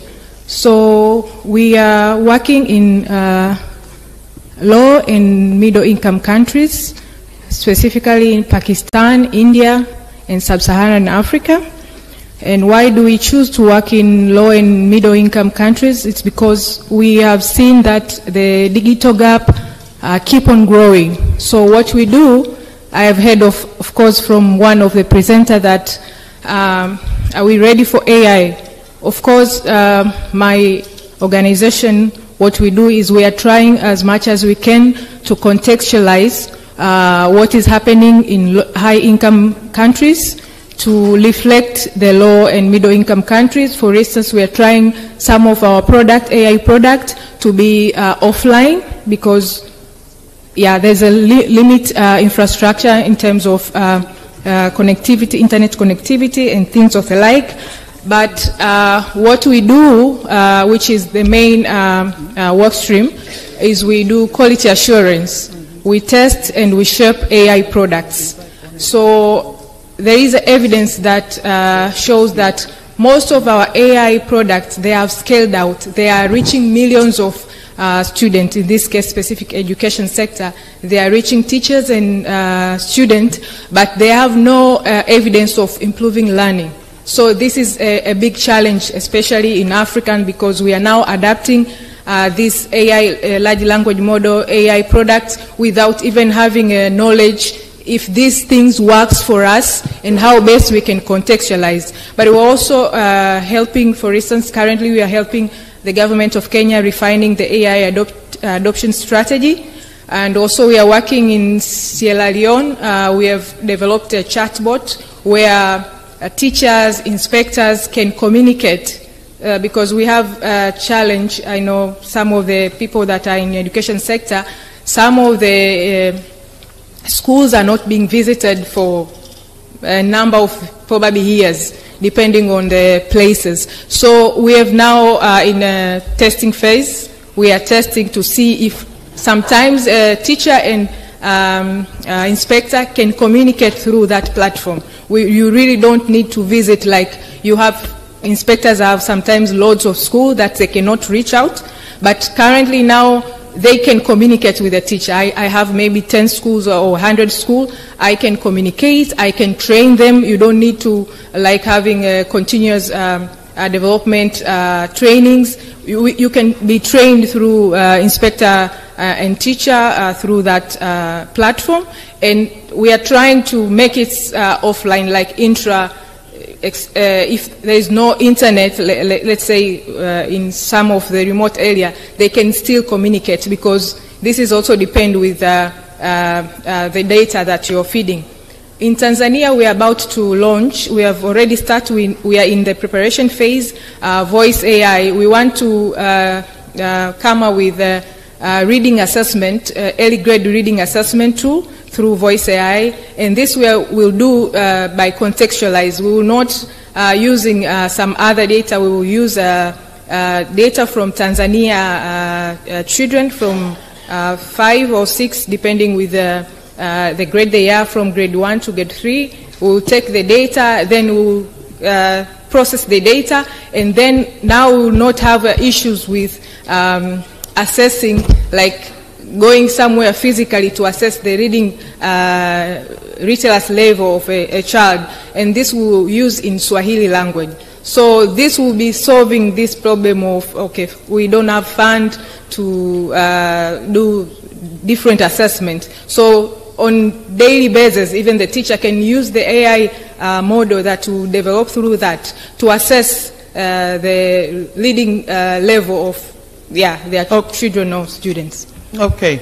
Yeah. Thank you very much. Thank you so much. Sorry to have to rush you, but since this is a ministerial roundtable, I wanted to take questions from the floor from the ministers. And given the time, we have room for 3 ministers.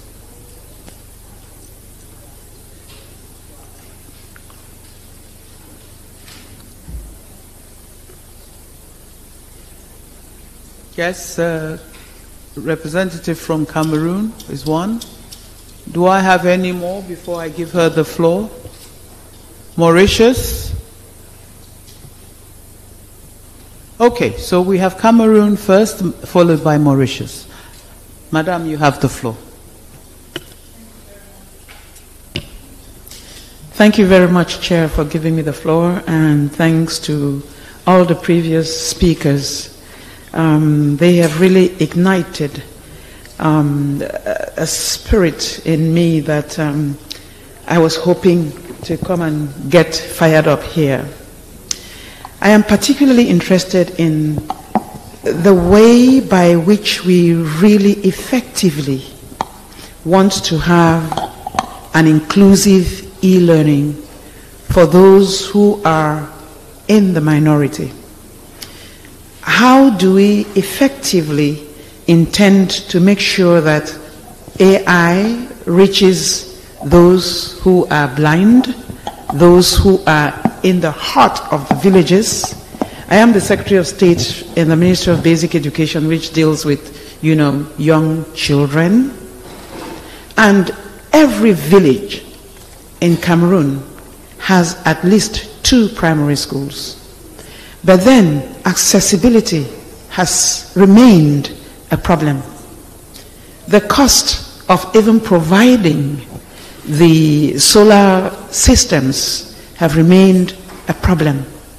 I am wondering whether we can propose something, or we can learn from the experience of others who have successfully done this and would feel that at the present time almost 60% or 70% of their population, including the minority groups, have access to what we are talking about here. Thank you. Thank you very much. The distinguished delegate from Mauritius, please. Thank you, Chair. Given that I am speaking for the first time, I would like to thank our host and all our ministers present here. And on behalf of my minister who could not make it, I would like to extend success to this forum. I rather have a question for us to ponder. Artificial intelligence readiness for Africa. We are ready, yes, on paper. Are we ready mentally? Because I represent Ministry of Education. The moment I start talking about AI in my ministry, the teachers start looking at union, oh, I'm losing my job. Because AI told them that 50% of them will be thrown out. This is what AI told them. The second thing is, do we really have commitment from the topmost of the government?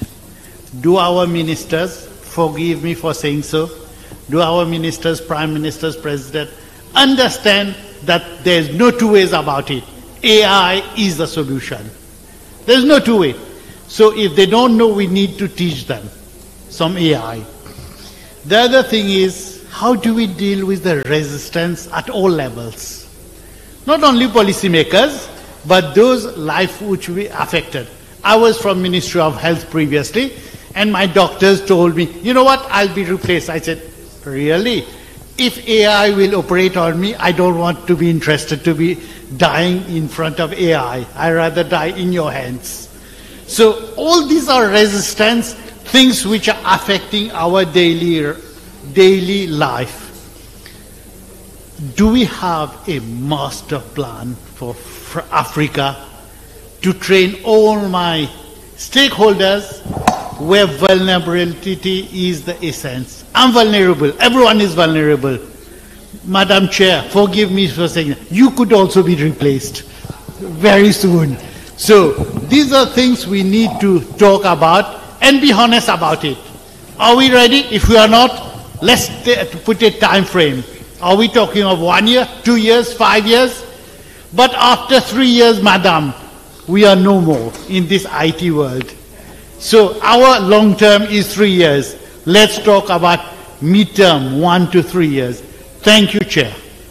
Thank you very much, the Honorable Delegate from Mauritius. It's interesting because of the 10 top AI countries, Mauritius is one of them. So perhaps you could give us some insights as well. I was giving you inside information, ma'am. Okay, thank you. The last speaker is the Honorable Minister from Mali. Vous avez la parole, Monsieur le Ministre. Merci bien, Madame. Je voudrais remercier les autorités tanzaniennes qui ont préparé ce travail, cet accueil. Je voudrais féliciter les interventions que je viens d'entendre et évidemment ceux qui en étaient l'auteur. J'ajouterai qu'au Mali, il y a une politique de digitalisation des administrations publiques. Il y a une politique générale, elle est menée de façon forte. C'est même une lame de fond qui touche les établissements scolaires en particulier. On a parlé d'intelligence artificielle. Il y a un centre d'intelligence artificielle et de robotique dont la première pierre a été posée en 2023, dont la directrice, une enseignante spécialiste d'informatique, pilote actuellement le comité de digitalisation de l'administration publique. Et mon ministère, le ministère de l'Éducation nationale, a présenté son projet, c'est pas un projet, ses réalisations en matière de digitalisation récemment. Donc c'est un travail de fond qui est mené en ce moment au Mali. J'ai entendu, c'est mon voisin de l'île Maurice qui a dit « Sommes-nous prêts ?» Je peux répondre par l'affirmative. Oui, nous sommes prêts, nous y sommes. Je pense que l'IAI fait l'IAI. L'intelligence artificielle fait peur. C'est peut-être légitime cette peur, mais enfin c'est une peur qui doit être contenue. L'avènement de l'intelligence artificielle doit être mis à profit pour faire des avancées décisives dans notre façon d'enseigner dans nos pays. C'est extrêmement important. Tout à l'heure, la jeune intervenante qui est passée a parlé d'écoles isolées. Le problème est très crucial au Mali. C'est un pays extrêmement vaste, 1 200 000 km², avec des problèmes d'insécurité, qui fait que des écoles, certaines sont fermées et d'autres sont ouvertes, mais avec beaucoup de difficultés. Moi-même, j'étais récemment à Menaka, à Kidal, dans des régions dont on parle de façon négative à l'international, mais où l'État est présent. L'État est présent.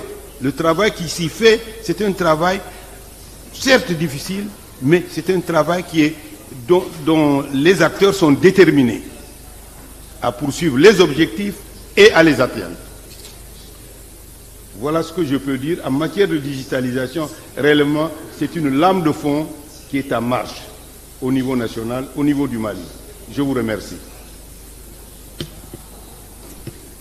Thank you very much, Honorable Minister. I will call on Mr. Poncelet to respond to all three interventions. Yeah, thank you very much. I'll first respond to the Honorable Lady from Cameroon. I think when you look at the situation in Cameroon, like in most parts of rural Africa, we realize that we have a big digital divide. And unfortunately, Cameroon is one of those countries that you have places like Starlink that don't have a license to operate.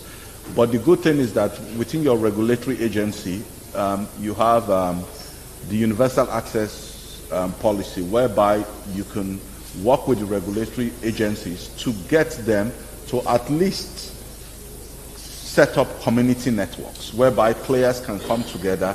In these places, as you said, they have 2 primary schools in each location.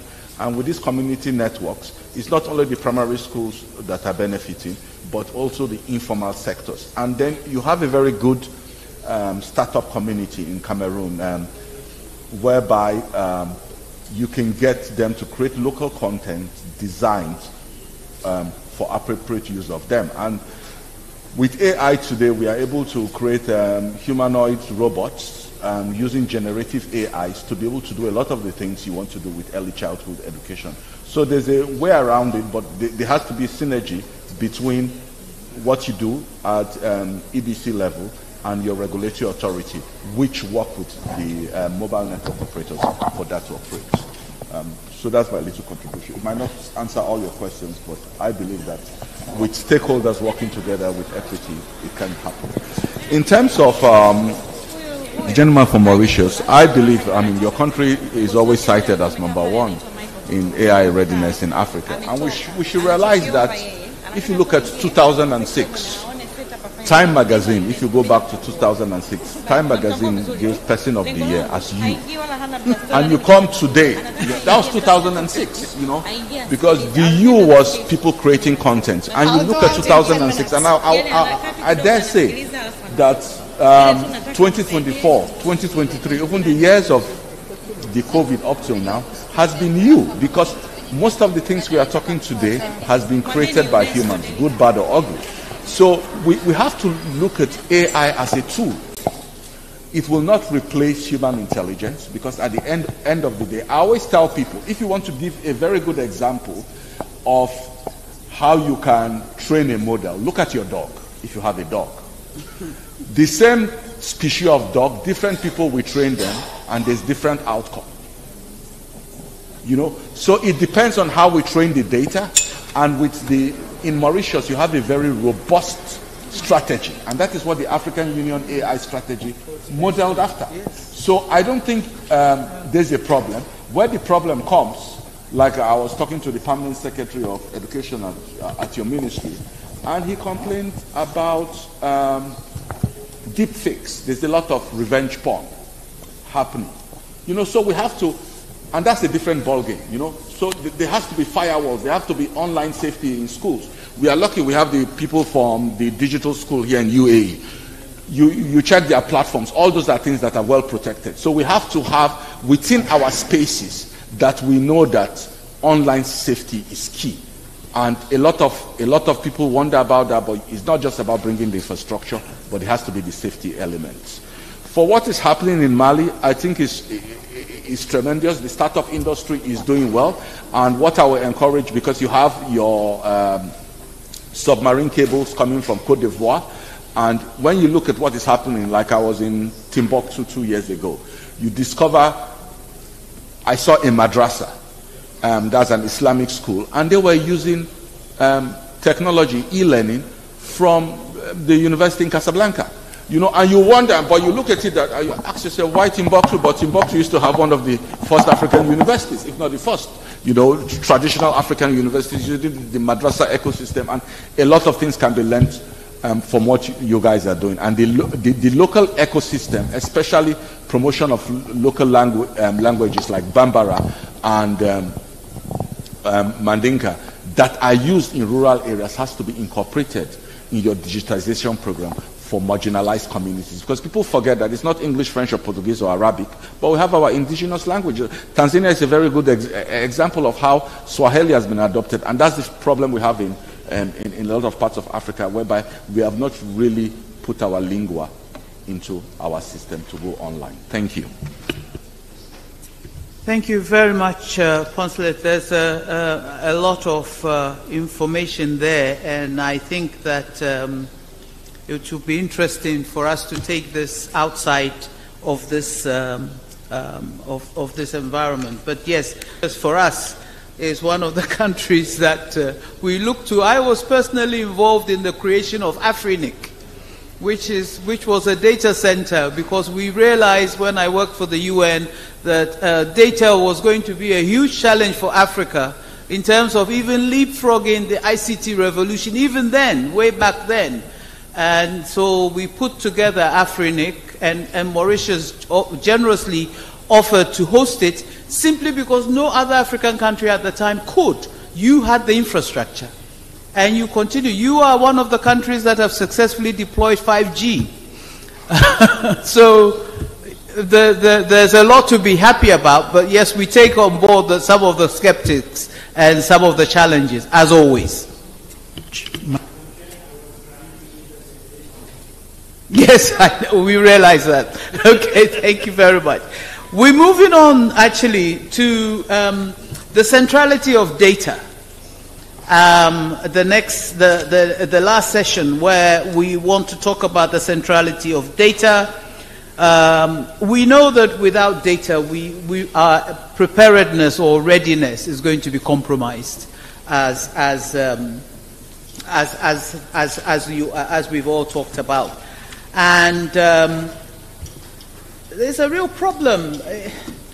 You know, Africa collectively as a population, we are 15% of the world's population, but we have less than 1% of global data centers. And hence one of the reasons why we created AFRINIC in that time, because we needed to make sure that we had that kind of capacity. I know that IFC is investing in a number of countries at the moment, countries like Ethiopia, Angola, and Uganda. There's a 150 million World Bank initiative that is modernizing data systems in Congo and in Gabon as part of the 900 million regional effort. So data underpins the digital economy. Without that, it informs decision making, it drives AI and supports service delivery. And we cannot insist and stress this fact enough. It is absolutely critical. It is the infrastructure on which AI will ride on to deliver or tame, or that you can tame, because the only reason, the only ability you have to to own AI and to make sure that AI serves your interest is to have data. Otherwise, you will be using AI and it will be someone else's data for someone else's needs, and therefore it won't serve you. So it's imperative that we get that right. So without further ado, let me invite the first speaker who is with us, Dr. Ellen Wagner, all the way from the US. She's an educational technology innovator whose career encompasses roles as tenured professor, successful entrepreneur with 3 exits, senior executive at 5 software companies, including Adobe Systems, Adobe, and NGO executive director of 2 international professional associations. At WICHE, she led the Institutional Membership Association of WCET, where she co-founded the Gates-funded Predictive Analytics Reporting Framework, later acquired by Hobson. Now managing partner of North Coast Advisory Services, LLC, she advises on digital transformation and emerging learning technologies. Dr. Wagner is affiliated with UCF's Mixed Emerging Technology Integration Lab and serves on several prestigious boards, including the Kirwan Innovation Center and the OEB Global Advisory Board. Dr. Wagner, you're most welcome to Africa and Tanzania. You're no stranger, we know, but karibu, and you have the floor. Very good. Thank you, everybody. Honorable ministers, leaders, colleagues, hopefully friends. It is a lifetime honor for me to be standing here in front of you today, to be able to share some of the experiences that I have had, that our kind speaker told you a little bit about me. Even as I listen to what I was doing, I think sometimes this is obviously a person who has a problem with her attention span. It seems as if I have moved from academics, being a professor, being an administrator, until I was challenged at one point to actually do what I was teaching about. And that's when I jumped into working in software companies. And I mention that not because I thought that the software company experience was itself so great, although it certainly was an experience unlike anything I'd had. But what it has done, as you've heard from the different experiences I've had, I have been a professor, I've worked in education, I've been in software, so I have learned some of the tricks of business. I've worked in the policy arena, because ultimately when you do this work, you must turn it into something. And so it's with that I just want to come back to the centrality of data. Because it's everywhere. It is around us. We can't do a thing about it. It inspires us. It terrifies us. We wonder if it's going to hurt us. We try to regulate it. I was involved in a debate just this past December where, in fact, the motion before the House in the debate was that we were going to restrict the use of non-essential student data because of privacy and power issues. And that raises additional questions for me. How will we innovate if we don't have the information to inform us of where we want to go? What's been interesting to me, though, is that the focus seems to always be on the data because we don't understand it. And my challenge to all of us, and the opportunity for all of us, is to flip the conversation, because I don't think that we have a data problem so much as we have a people problem. Because truly, most of us really have no idea what to do with this stuff. And we talk about it at a high level because we will have people around us help us take care of what has to happen, and they will help us make our decisions. And the scary, scary thing for all of us is, with AI upon us, there is no place to run and there is no place to hide. We're all going to have to figure this out together. I've been looking at some of you who have been talking, we're smiling across the room with that knowledge that the time is here for all of us to stand. And one of the things I will tell you is that I am so excited and personally relieved to hear the energy in the room, to take the opportunity to grab it and to run with it, because that's the time to get things done. And it is in that context that I actually want to refer you to some of the remarks I was hoping to make, but I'm mindful of time. I actually took the opportunity to write a paper for you. There is a link in your materials. It's called Navigating the Data Capabilities Spectrum, a very formal sounding title. But in fact, what I'm really talking about is a very simple fact. In every one of our organizations, whether we're a school, whether we're a business, whether we're an agency, we're all going to have to be far more data literate than we are right now.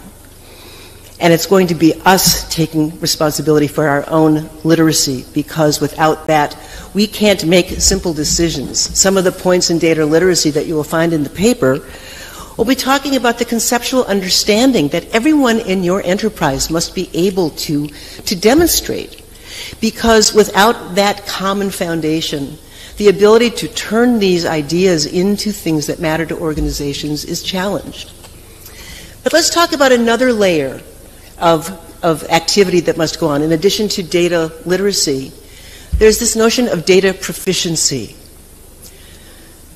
Data proficiency is the leadership imperative. To be data proficient means that you are able to take information in your organization and to turn it into something meaningful, to turn it into a plan, a curriculum, a policy, to be able to translate the information from specialists into something that you can use in your own organization. So the notion of being proficient, not everyone in the organization will need to be as proficient as you are, but I would challenge every one of us in this room to realize we are the ones who must be proficient with taking the information we have available to us and turning it into something for our stakeholders. Well, so how does that happen? Well, it means that all of us need to find the people that we have been talking about, those data specialists, who are the ones that we will all depend upon, because they are the ones who are going to be the ones to help us do the analysis, to figure out what data to collect. You know, I'm hearing we need more data. Well, yes, we probably do, but we probably also need better data, more targeted data, the data that will help us get the things done that we need to get done in our work. Because ultimately, you can have all the data in the world, and it won't matter if it doesn't help you solve your problems.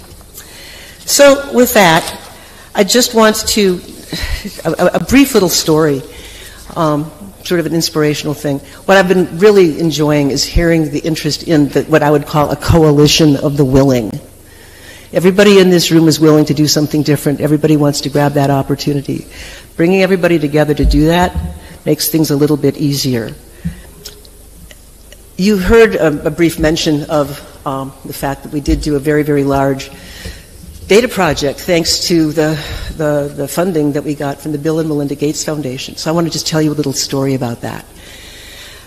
One of the organizations that I was leading was an association of 400 universities in the United States that were involved in online and distance learning and had been doing this for years and years and years.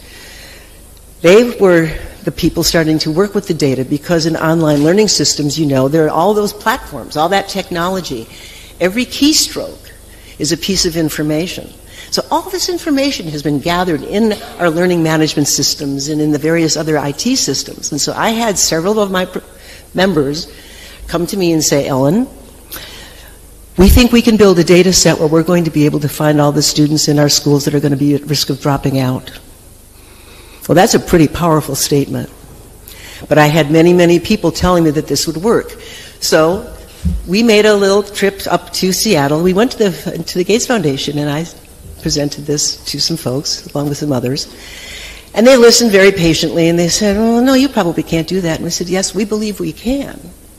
We believe we can. And then we had people present the facts on why we thought we can. And we were then presented with this opportunity. They said, okay, you've got 6 months, and you've got $1 million. And if you can prove to us that this works, well, maybe we'll listen to what you want to do with it. And we had 6 months, and we scrambled like little crazy people. And we realized that we could take our school's data systems and put them into a single federated data set, anonymized, of course, and de-identified. But what we were able to do is to create algorithms that would allow us to find the students at risk. The statistics really weren't that complicated at this point, but we had to figure a lot of things out. I'm watching my time here so I don't go over on the story. We created a data set that started off with about 600,000 course records, and over the period of a few months built it up to almost 1 million. Started doing fairly simple statistics, but we were able to find 10 factors that seemed to make a difference in students dropping out. And we went to present this to both the Gates Foundation, but to the institutions we were working with. And the strangest thing happened. They looked at us in shock and they said, well, that's great, but what are you going to do about it? And it was at that moment when I realized that the data itself was the means to the end. The end that was really to be the point of the work was to focus on student success, finding the things that would actually make the students drop out of school and then getting those barriers out of the way. And once we realized that the data was the means to the end, the rest of the conversation really became a much easier conversation to have. And it underscored for all of us that what I was talking about earlier, about the competencies and the abilities, not for the people we serve, of course we're bringing that to the table, but the reflection on how much we must be the leaders of doing the new work ourselves. So I would challenge all of you in this spirit. If you haven't yet had an opportunity to spend much time with the generative AI tool, do yourself the favor of trying it out. But don't ask it for a big complicated thing. Ask it to write a poem. Ask it to write a story for you. Make it yours. Because the secret to AI is going to be that it's not something that will be done to us. We're the ones that are going to be driving that particular revolution when we do it. Because it will be the combination of the people and the machines making it come together. So it's exciting times. I am going to be watching and listening to all of you with amazing intent and excitement. I wish you the best in the work that you're going to do, and I can't wait to be a part of it. Thank you very much.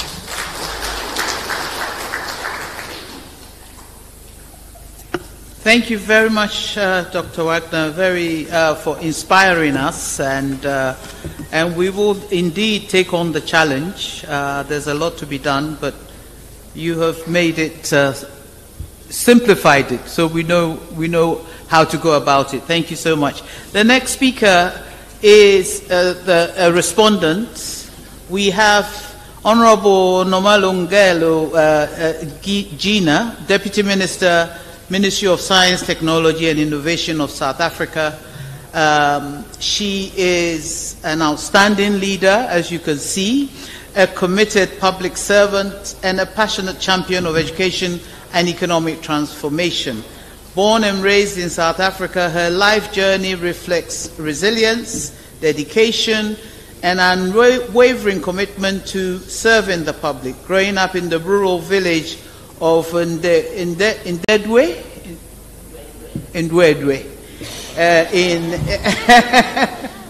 in Emakuluseni, she faced and overcame significant challenges as a black rural woman with a partial disability. She defied the odds to achieve remarkable success, serving as an inspiration to many.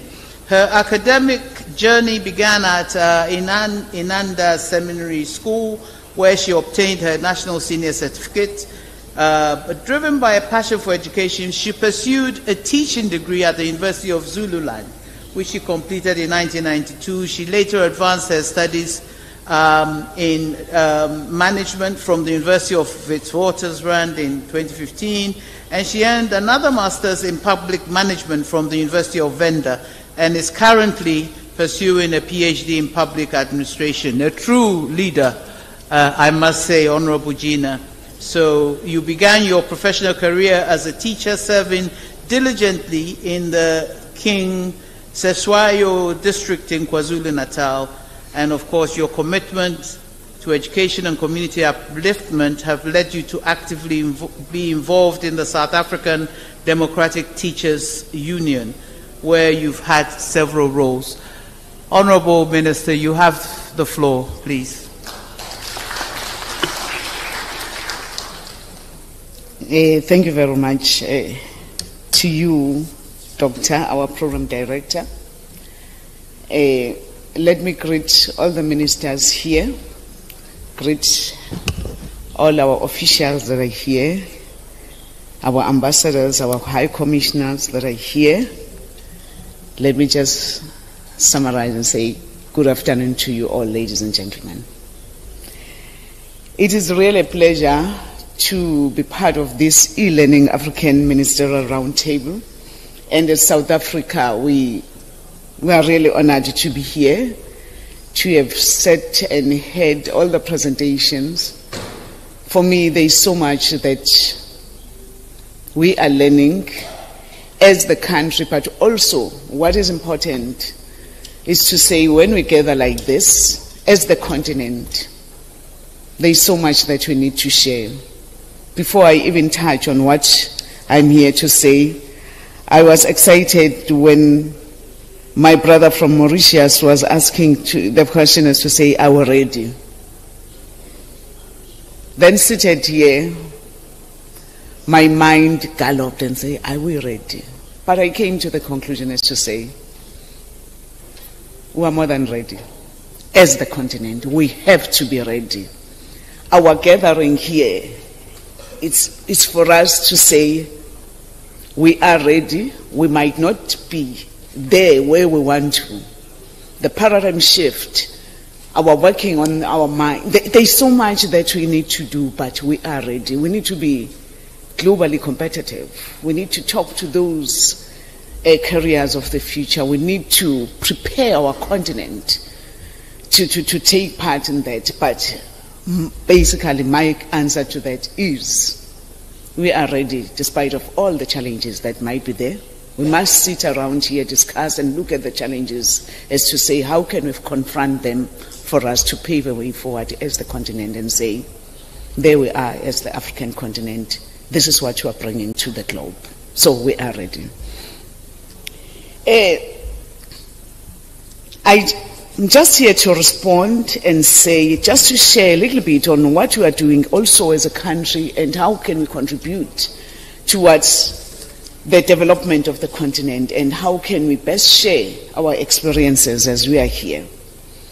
I just want to start by saying, as the country, South Africa, for now we don't have a national policy on e-learning.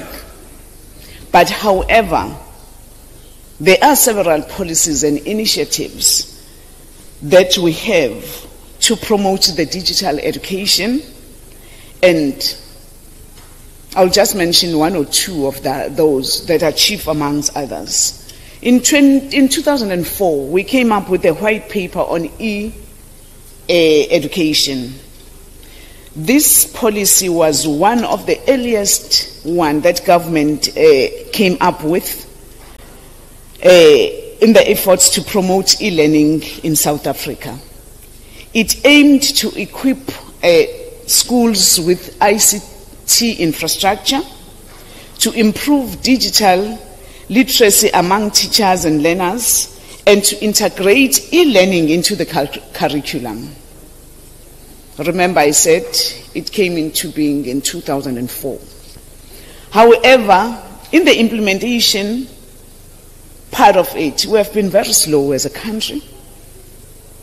Amongst other things, there were challenges that we have been faced with, and seated there, I know that those are some of the things that we can share and say how best, even in other countries within the continent, we can work towards that.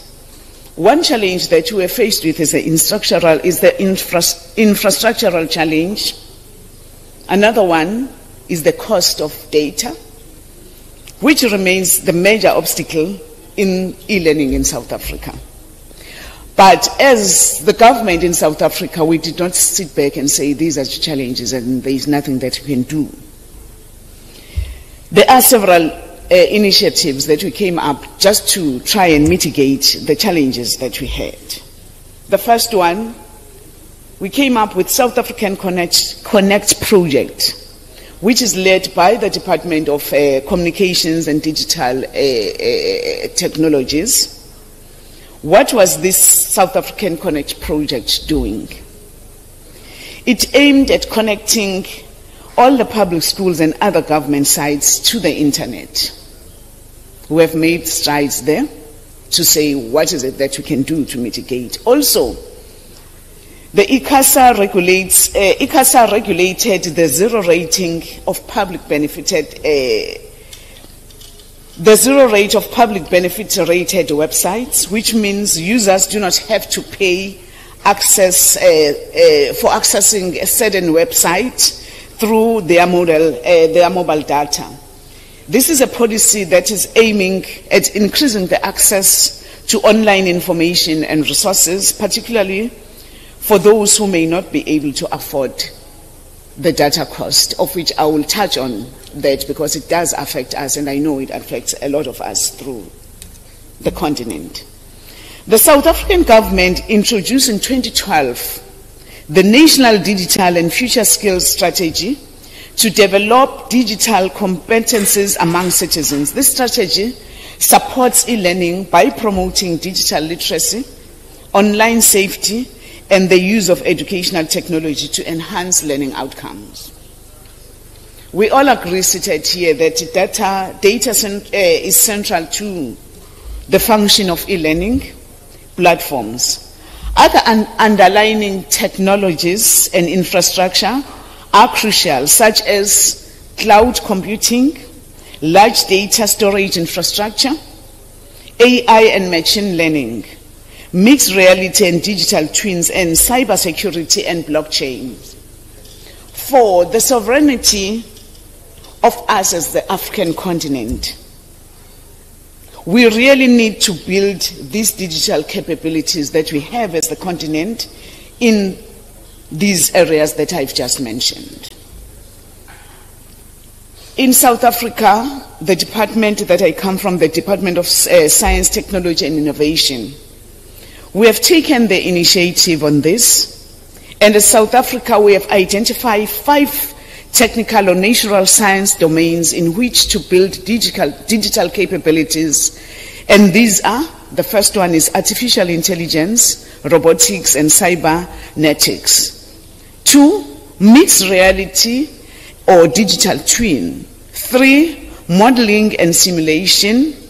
The 4th one is blockchain and cybersecurity, and the last one is the Internet of Things, cloud to edge computing networking. The research is focused on building capabilities, less on application development. And I want to ride on what Dr. Ellen was just saying. He said we need to have data proficiency. So that is why that research is aimed at building those capabilities so that other departments, other sectors can then plug in and say, what is it that they do to develop the application after that?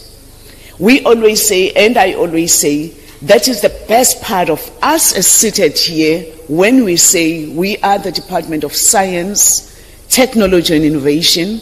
Ours is more on research and development so that we create that conducive platforms for everyone to plug in and say how best can we see our continent rising. So for me, I always say, when it comes to education, when it comes to science and technology, the research that we do, we are the backbone of everything that happens in our countries and in our continent, so that we create that conducive platform for them to be able to thrive. We are the enablers, and that is why we have decided to invest more on building the capabilities of our country than building the capabilities of the continent through the collaboration that you are going to be having from this platform.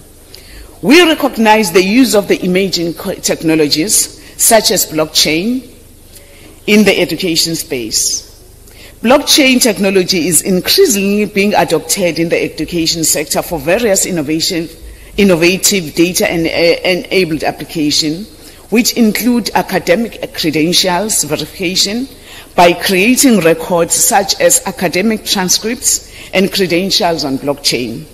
Again, in South Africa, as the Department of Science, Technology and Innovation, We are supporting South African National Blockchain Alliance, which is a decentralized, collaborative network connecting the key players across the sectors in South Africa.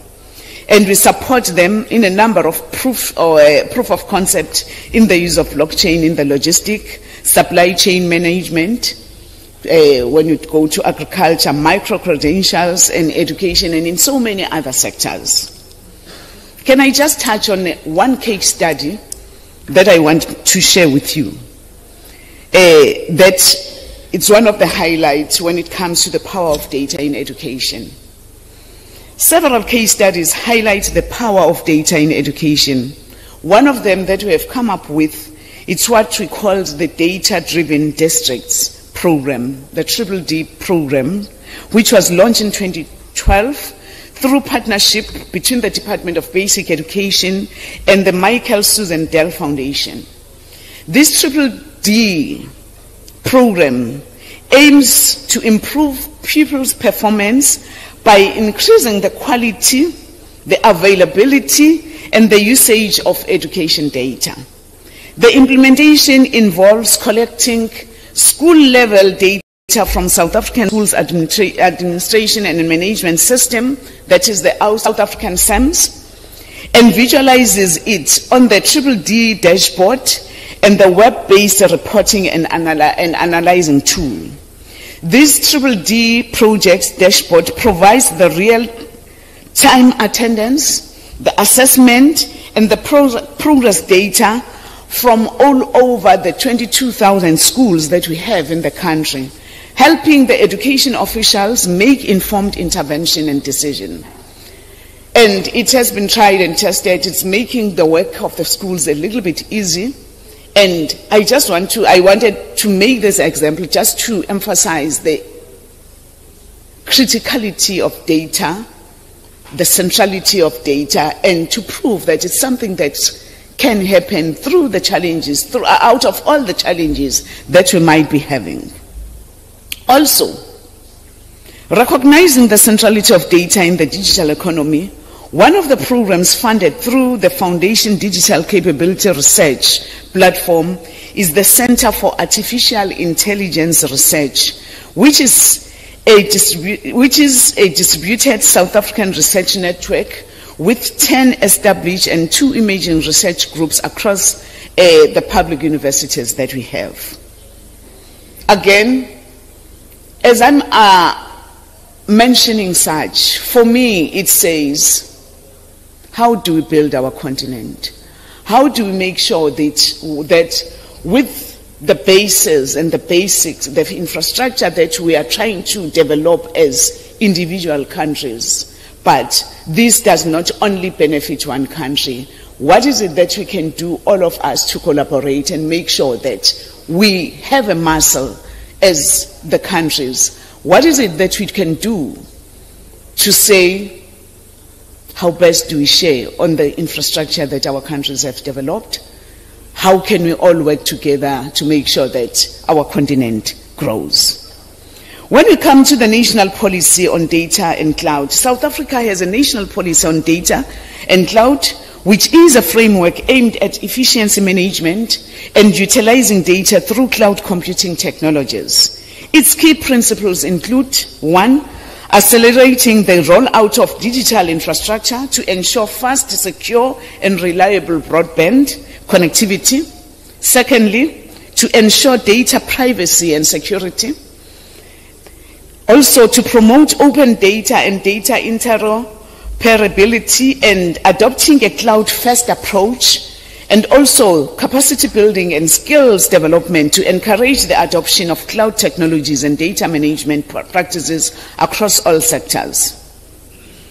There is a recognition that data sharing across different jurisdictions can be beneficial to the country's economies.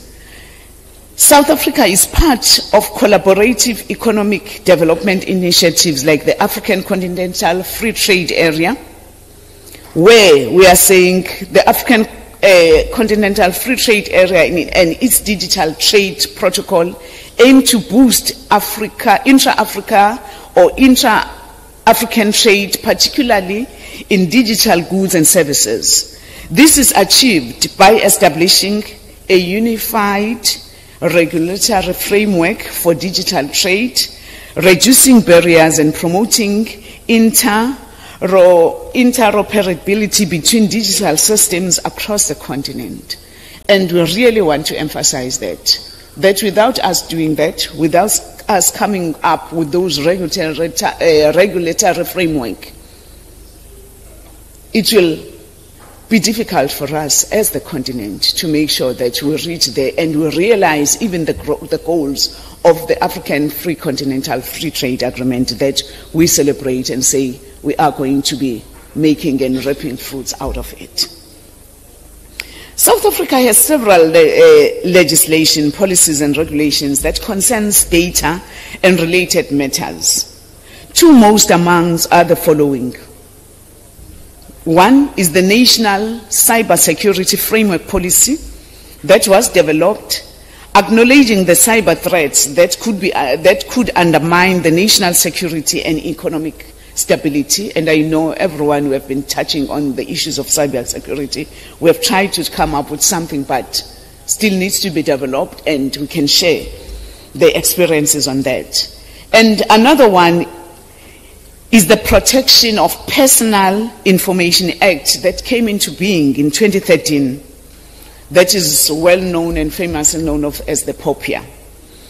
This was enacted to safeguard personal data in an increasingly digital world, ensuring that personal information is protected from exploitation and misuse, of which it's one of the scary parts, again, that goes back to the question as to say, are we ready? Most of the people seem to be afraid as to say, we are opening up ourselves, but those are some of the regulations that we have put in place just to protect the information so that people can engage and not be scared on what we are doing. South African government also funds the National Integrated Cyber Infrastructure System, which is implemented by the Council of Science and Industrial Research, that is the CSIR. We are trying to come up with a lot of interventions there, which we are trying to promote scientific and industrial development through the provision of high-performance computing capabilities, provide high-skills connectivity and advanced networking capacity, and also the Data-Intensive Research Initiative of South Africa, which implements services that enable sound data management practices and support efficient data-driven scientific and engineering discoveries. This is also funded through the Department of Science, Technology and Innovation, funded the National eScience Postgraduate Teaching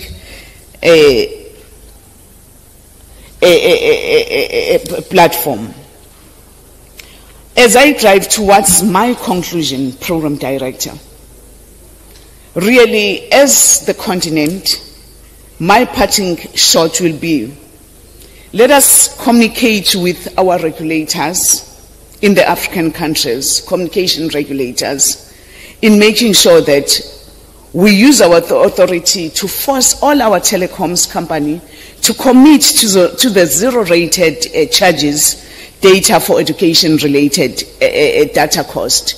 It will enable us as a continent to reach where we want to reach. Also, as African governments, we must make international technology companies like Microsoft, Google, IBM operating in African countries to commit to equity equivalent policies, which compels them to invest in local research, transfer skills to local tech SMEs. And we have tried to do that in South Africa. If we can all come together and make sure that we make them commit, I can assure you things will change, and there's so much that we can reap out of it. So for me, let's continue again, Program Director. Let's support the African Union Continental Free Trade Intelligence Strategy of Science if we can support that strategy as the countries in South Africa, I promise you there is a lot that will benefit as a continent and will take our continent to the map and will be globally competitive. Thank you very much. Thank you very much, Honorable Minister, and your recommendations are well noted. I think that from the beginning of this morning, from the opening and welcoming remarks to your presentation, I have written down seven key strategic policy recommendations.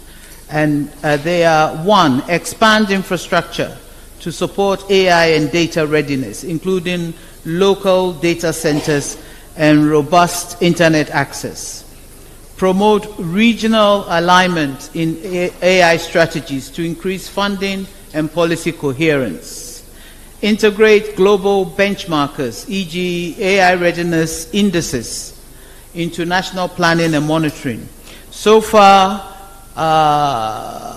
the indices that are used to monitor and measure AI readiness in Africa is done globally.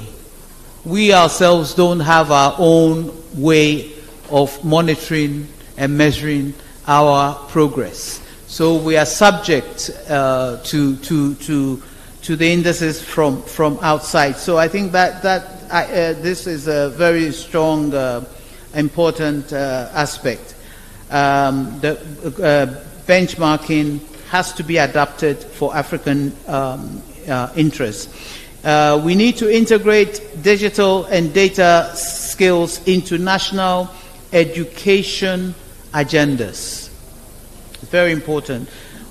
We need more so to allocate budget and policy attention has to be paid to AI readiness, assessments and pilot programs. So far, we're all adrift.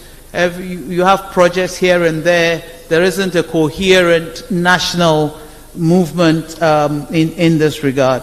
And we need to strengthen public-private academia partnerships. Here, the universities are critical and key. They are the bastions of so many things, including being able to become data centers to support the whole process. This tripartite partnership is critical to scale digital capacity building. And lastly, we need to support innovation ecosystems that nurture local talent and promote indigenous knowledge systems. As Poncelet said, there are certain prerequisites that have to be in place to be able to nurture innovation ecosystems, and all of this have to be put in place. So with that, I would like to recommend that we end on these strategic points and close the 17th session of the Ministerial Roundtable. The next is that we have a photo session. I think it's in this room. And then we will have lunch at the Kilimanjaro on the second floor. And after lunch, there will be bilateral meetings with organizations, Pan-African and international stakeholders. So there will be all these meetings that can take place based on what you've heard today. Thank you very much.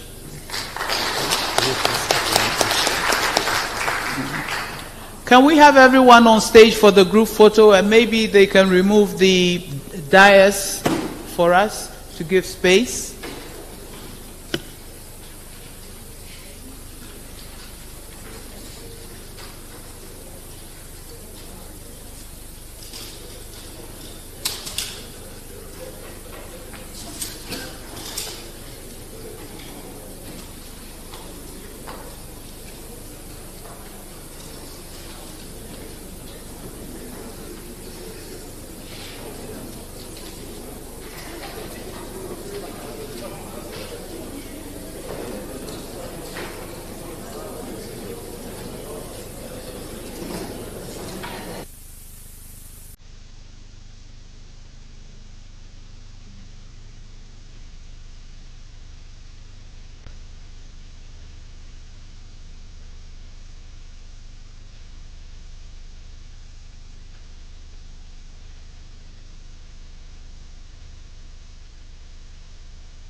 Can we all move towards the podium, please? Please, please. Your